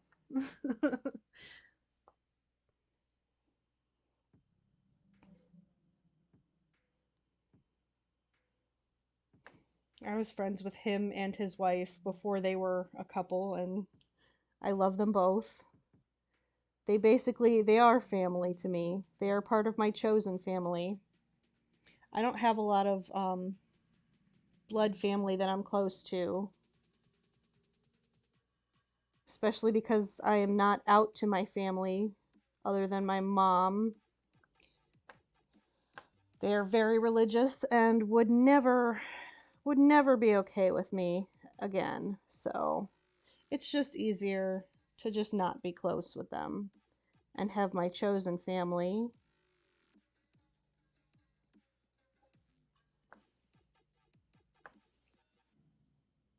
I don't think my mom really understands it, but she's just kind of like, whatever.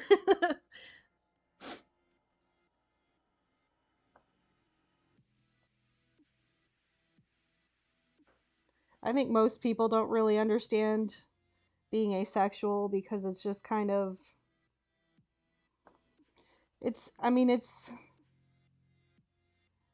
I don't want to say it's weird because it's not weird. To me, it's just what it is, but like, it is weird to most people.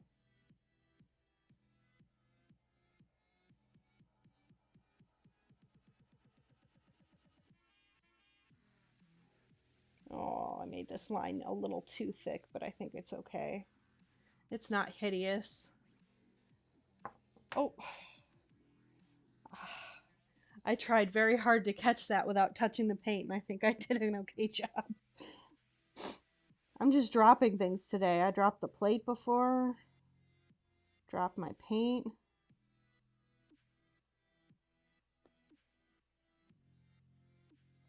I think my body is just tired.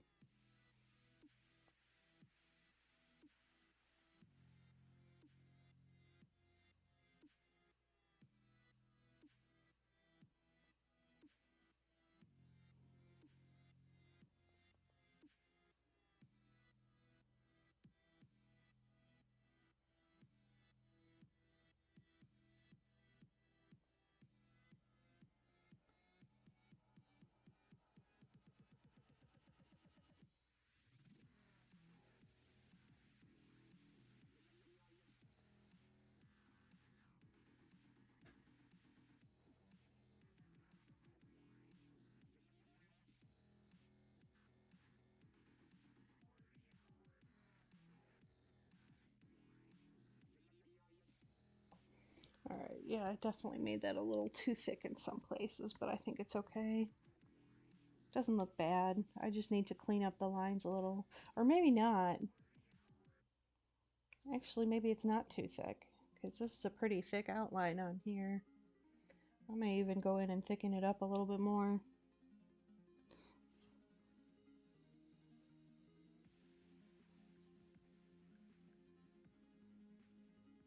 This is just that problem of the canvas not being totally smooth because I'm used to painting on smooth surfaces. Also, I think the blue underneath is not totally dry. Whoops.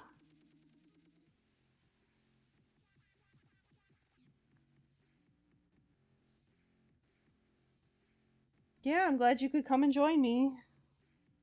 I'd say have fun at work, but I don't know.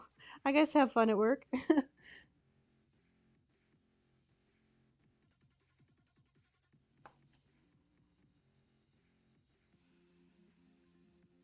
I'm going to be doing another game stream tomorrow night. I'm going to stream Phasmophobia.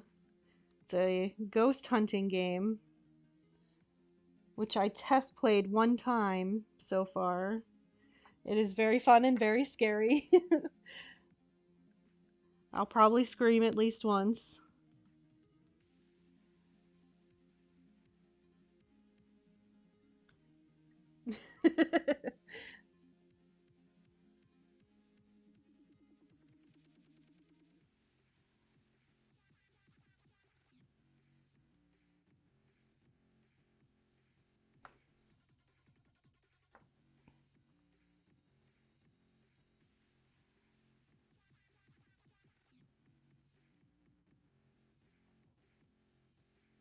I will.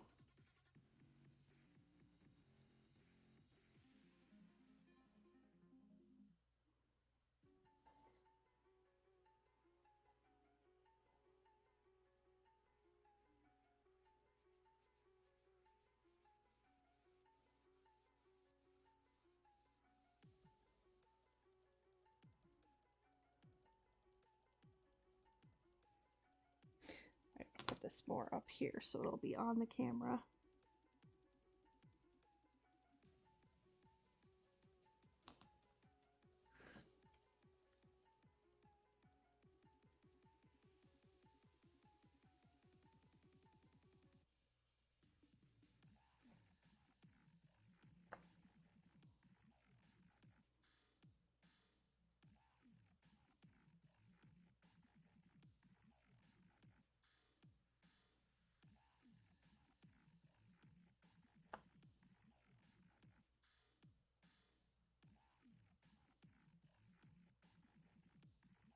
So I think this is probably going to stand out okay from the black canvas in some lighting. I may still have to add some sort of like a drop shadow kind of effect with another color. We'll see how it looks when it dries. But I mixed silver into my black.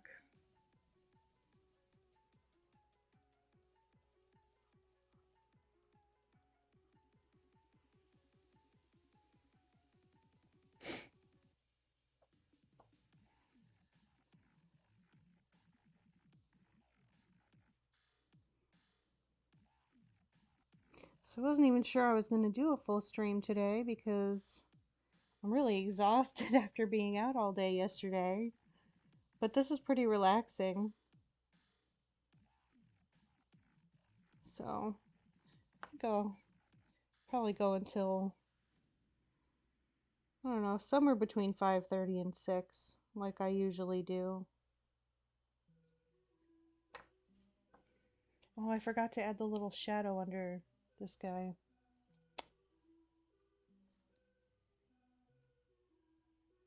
I think it'll be alright. I'm going to add that after this. And I'm going to be painting with paint on wet paint again, but I think it'll be okay.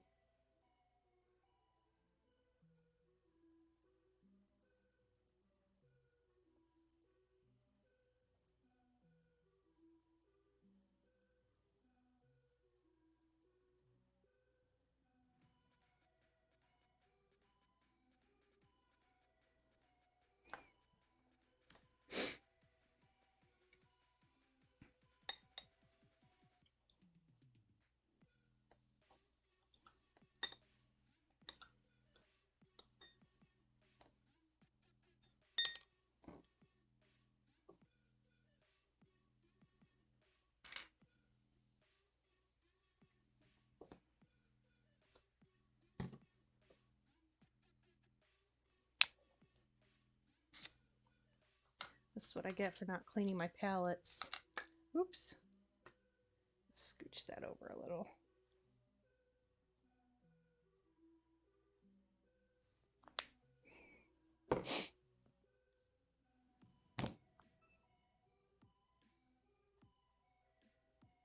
Alright. Start with a liner.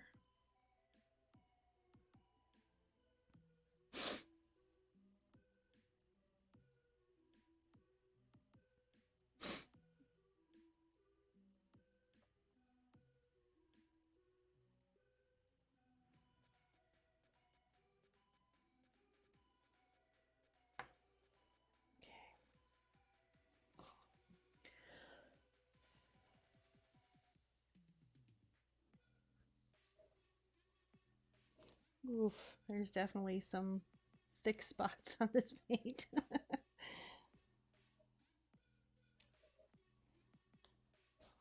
This is really hard painting this small. I didn't really expect it to be this much of a challenge, but it really is.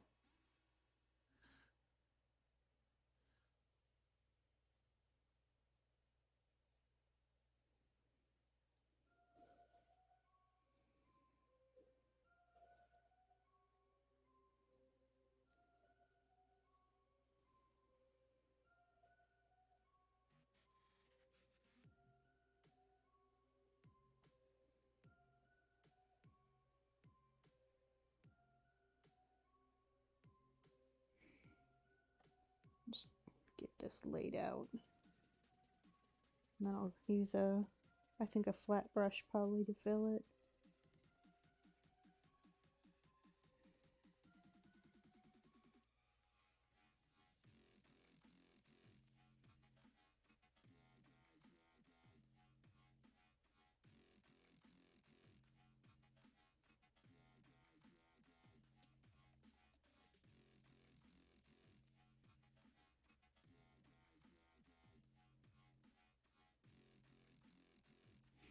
Actually, maybe a round one would be better. So I want to get into those little curved edges. Maybe a round one again.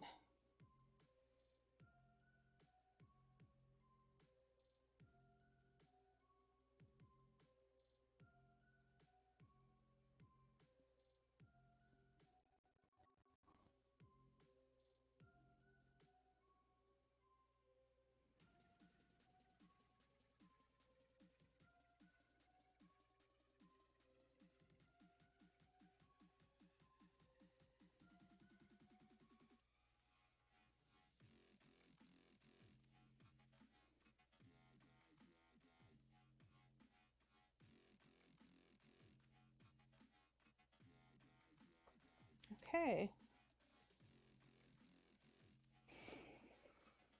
I don't know. What do you guys think?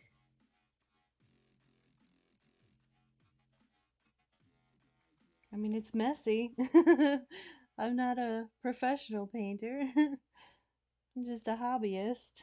Still very much learning. This is actually my first experience with painting on a pre-primed canvas at all. So, having never ever done this kind of thing before, I think these came out okay.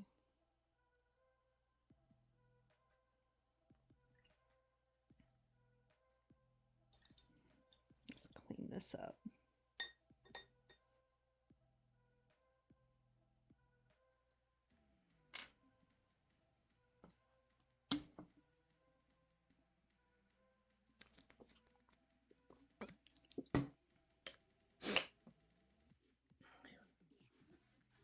Let's see.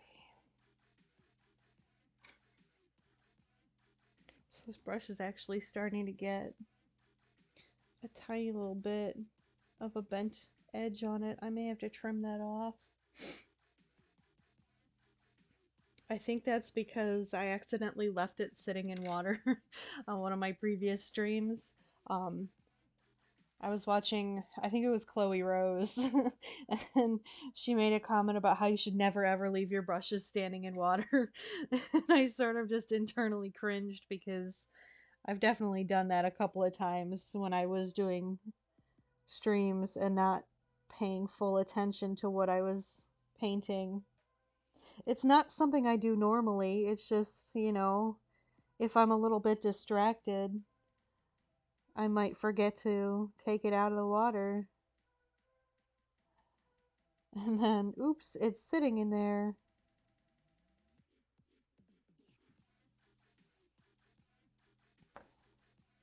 Just trying to clean up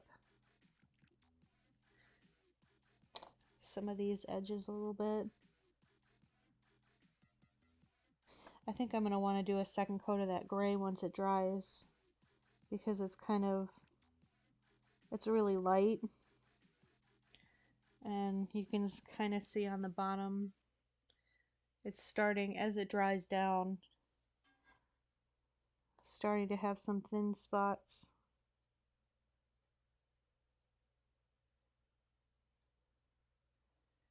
I don't know if that's normal or not. I assume it probably is, because the other colors seem like they're doing that too in places. I mean, this is why you have to do 2 coats. I probably should have expected that I would need to do 2 coats on everything. I just kind of hoped that I wouldn't, that I could get away with just doing 1.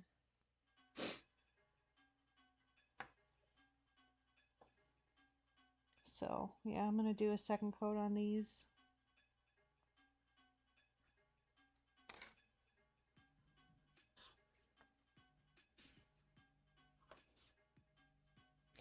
I think the coffin was this one. My water is starting to turn gray though, so that's I usually take that as my cue to start finishing up, because it starts to affect my paint colors as I'm laying my paints down.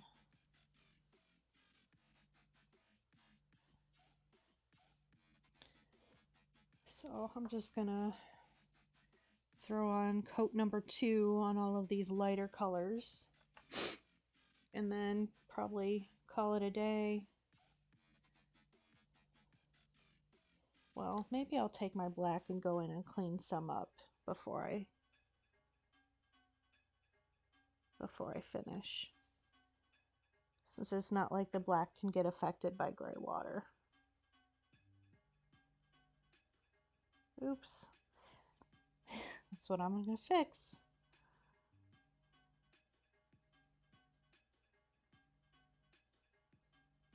Just want to get these points a little more pointed.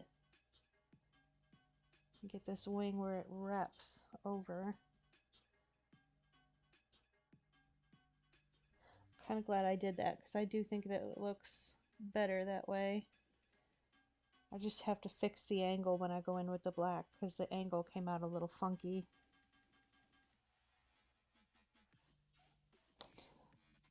I don't know if I want to do that today though, because my hands are kind of shaky. I may save that for another day when my hands are being a little steadier.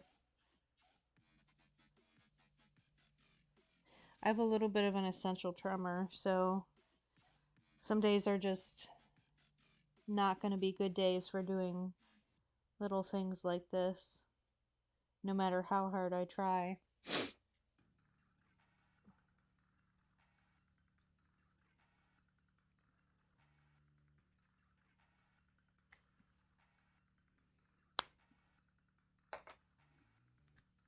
It's never not going to feel weird just sitting and talking to myself when I don't have commenters, but I think I'm getting better at it.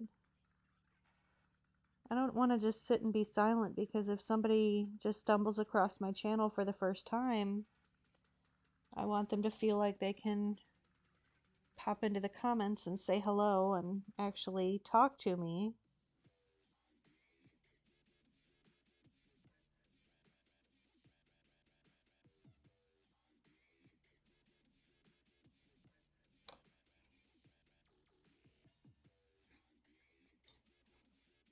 Because you can, if you're lurking, you can comment.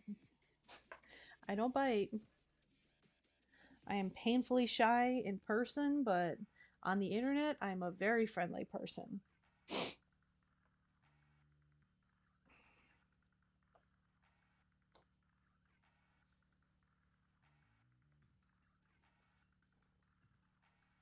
Yeah, I think putting that little bit of silver in with the black on this one, it gave it a little bit of a sheen, so it does kind of stand out against the matte black background. So I may add a really, really small drop shadow around certain points, but I think I'm not going to outline the whole thing, because I like that it's kind of hiding.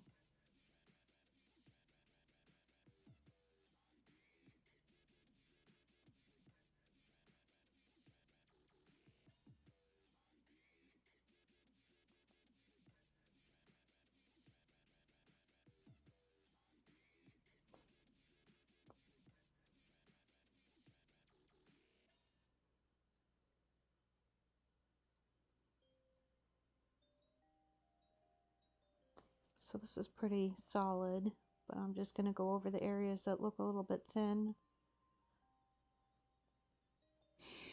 I love the Stuart Semple paints. They smell good. I'm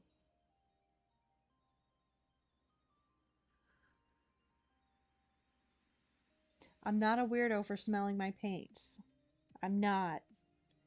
Jackie from Nerdy Crafter smells her paints.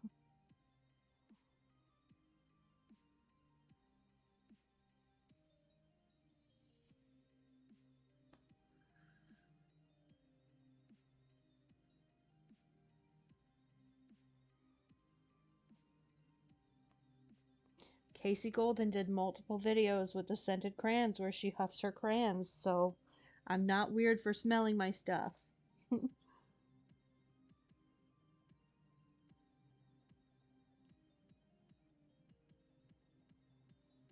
Okay.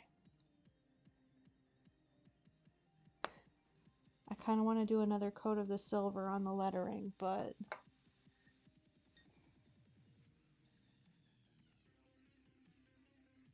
I mixed it all in with my black, so let me just scrape some off of the cap maybe.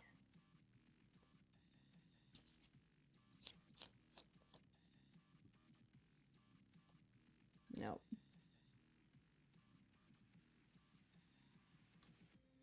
These metallic ones they're very, very thin.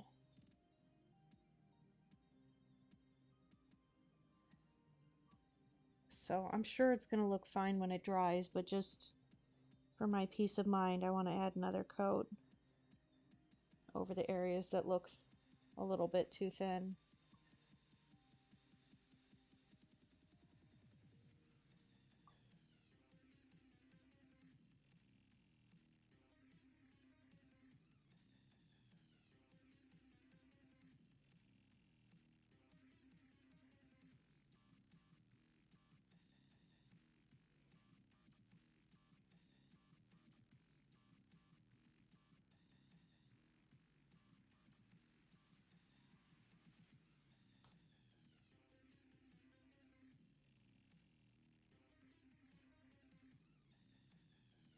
This particular song is making me think of Angry Robots for some reason.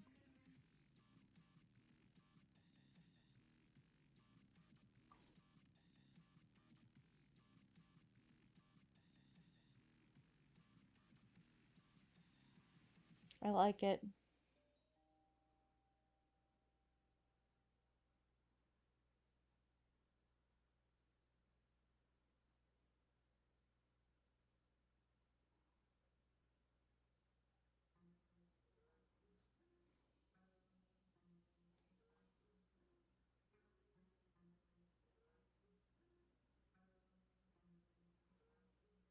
Definitely should have spaced these letters out a little more. They're kind of all flowing together. I can't tell how much of that is the chalk underneath it though. I'm going to wipe the chalk away once the paint is all dry, so I think that'll probably help.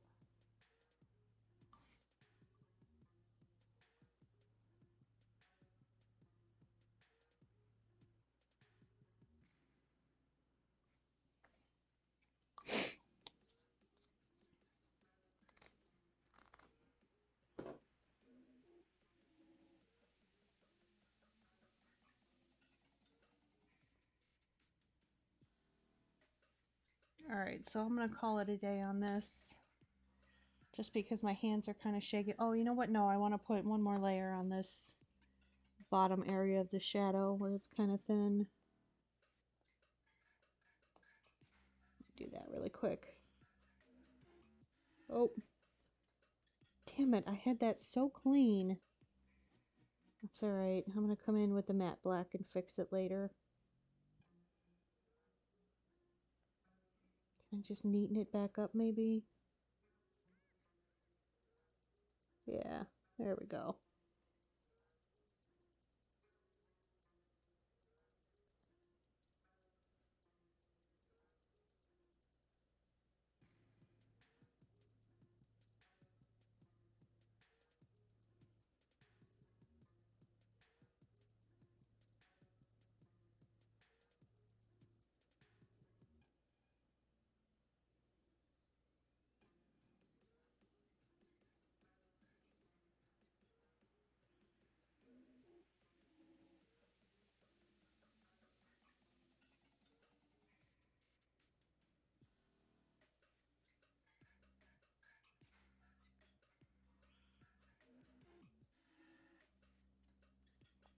Okay.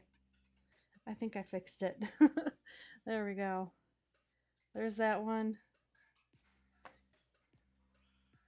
There's that one. I'm going to let those dry. and come back and clean up the messy spots. And that's going to be it for today. So I did basically finish a project on stream again. Second time in a row. Go me. All right. So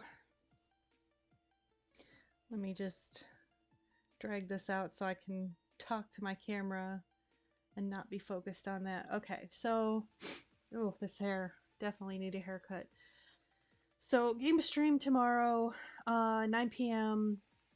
I will be playing Phasmophobia. It won't technically be a first playthrough because I did have to play through it just to make sure my computer could run it.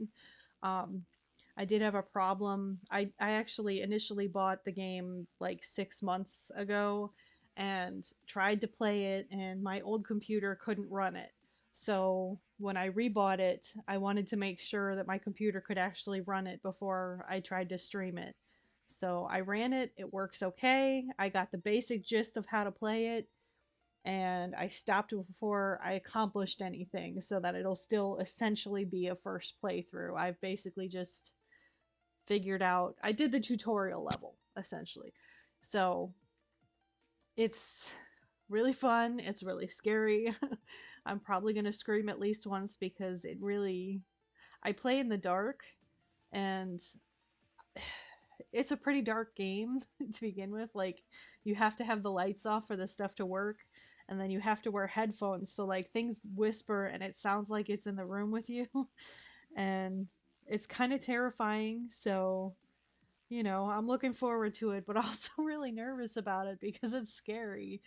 So I'm gonna play that tomorrow, 9 p.m. I'm gonna try and start at 9 p.m.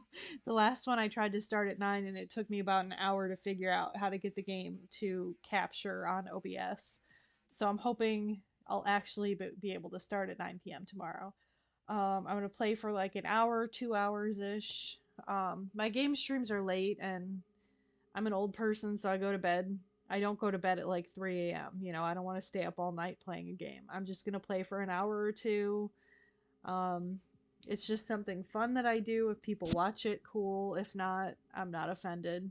I enjoy the games. I figure people will probably enjoy watching me terrify myself with games. So yeah, I'm gonna do Phasmophobia next week, or this week. I mean, next week I may go back to Bioshock. We'll see how Phasmophobia goes. If it's too scary and like I'm really embarrassed about screaming on camera, then I might just play that one off camera for a bit. So yeah, I have that. I have Bioshock. I bought Layers of Fear again. I played that initially when it first came out, and I haven't played it since. And that was like, I think like 2 computers ago for me. So I couldn't find it anymore. It wasn't in my Steam library, so I rebought it. Um, and I got the DLC this time, which I definitely didn't get to play the DLC last time. So I'm gonna do that at some point. Um, but if I don't like streaming Phasmophobia, I'm gonna go back to Bioshock first and try and finish that, and then I'll do Layers of Fear. So I do have games planned. I'm gonna do an hour or two at a time, so it may take me a while to get through things. But it's, if you enjoy watching people play games and get scared at games. I love horror movies. I'm a giant baby about horror video games. So come watch me scare myself tomorrow night. Yeah, and then I'll be art streaming again next week, depending on where I'm at with my pattern work for the doll costumes. I'll either be doing those on stream, or if not that, I will probably do the matryoshkas. So I'm gonna have to sand these so they don't make that like that really, really horrible squeaking sound every time I open them. Um, I'm gonna prime them, obviously, in between now and next week. So I'll either do pattern work or I'll paint these guys. Or, if I'm feeling up to it, I'm gonna. Can you see hanging out way back there? My little there we are. Little mermaid baby. I may finish that guy. So I might do it off camera and do like the painting on camera instead, because like the sculpting, I really just need to add clay to the tentacles, and it's not going to be super interesting to watch. So I don't know, we'll see. I'm determined I really want to get it finished by the end of this month though, so I may do that next week instead. But I have things planned. We'll see where it works out. Yeah, next week, Tuesday at 3, and Thursday at 9, and then after that, every week should be Tuesday at 3 and Thursday at 9. So, all right, thanks for watching, guys. Um, See you tomorrow, or if you only watch my art streams, I'll see you next week. All right, bye.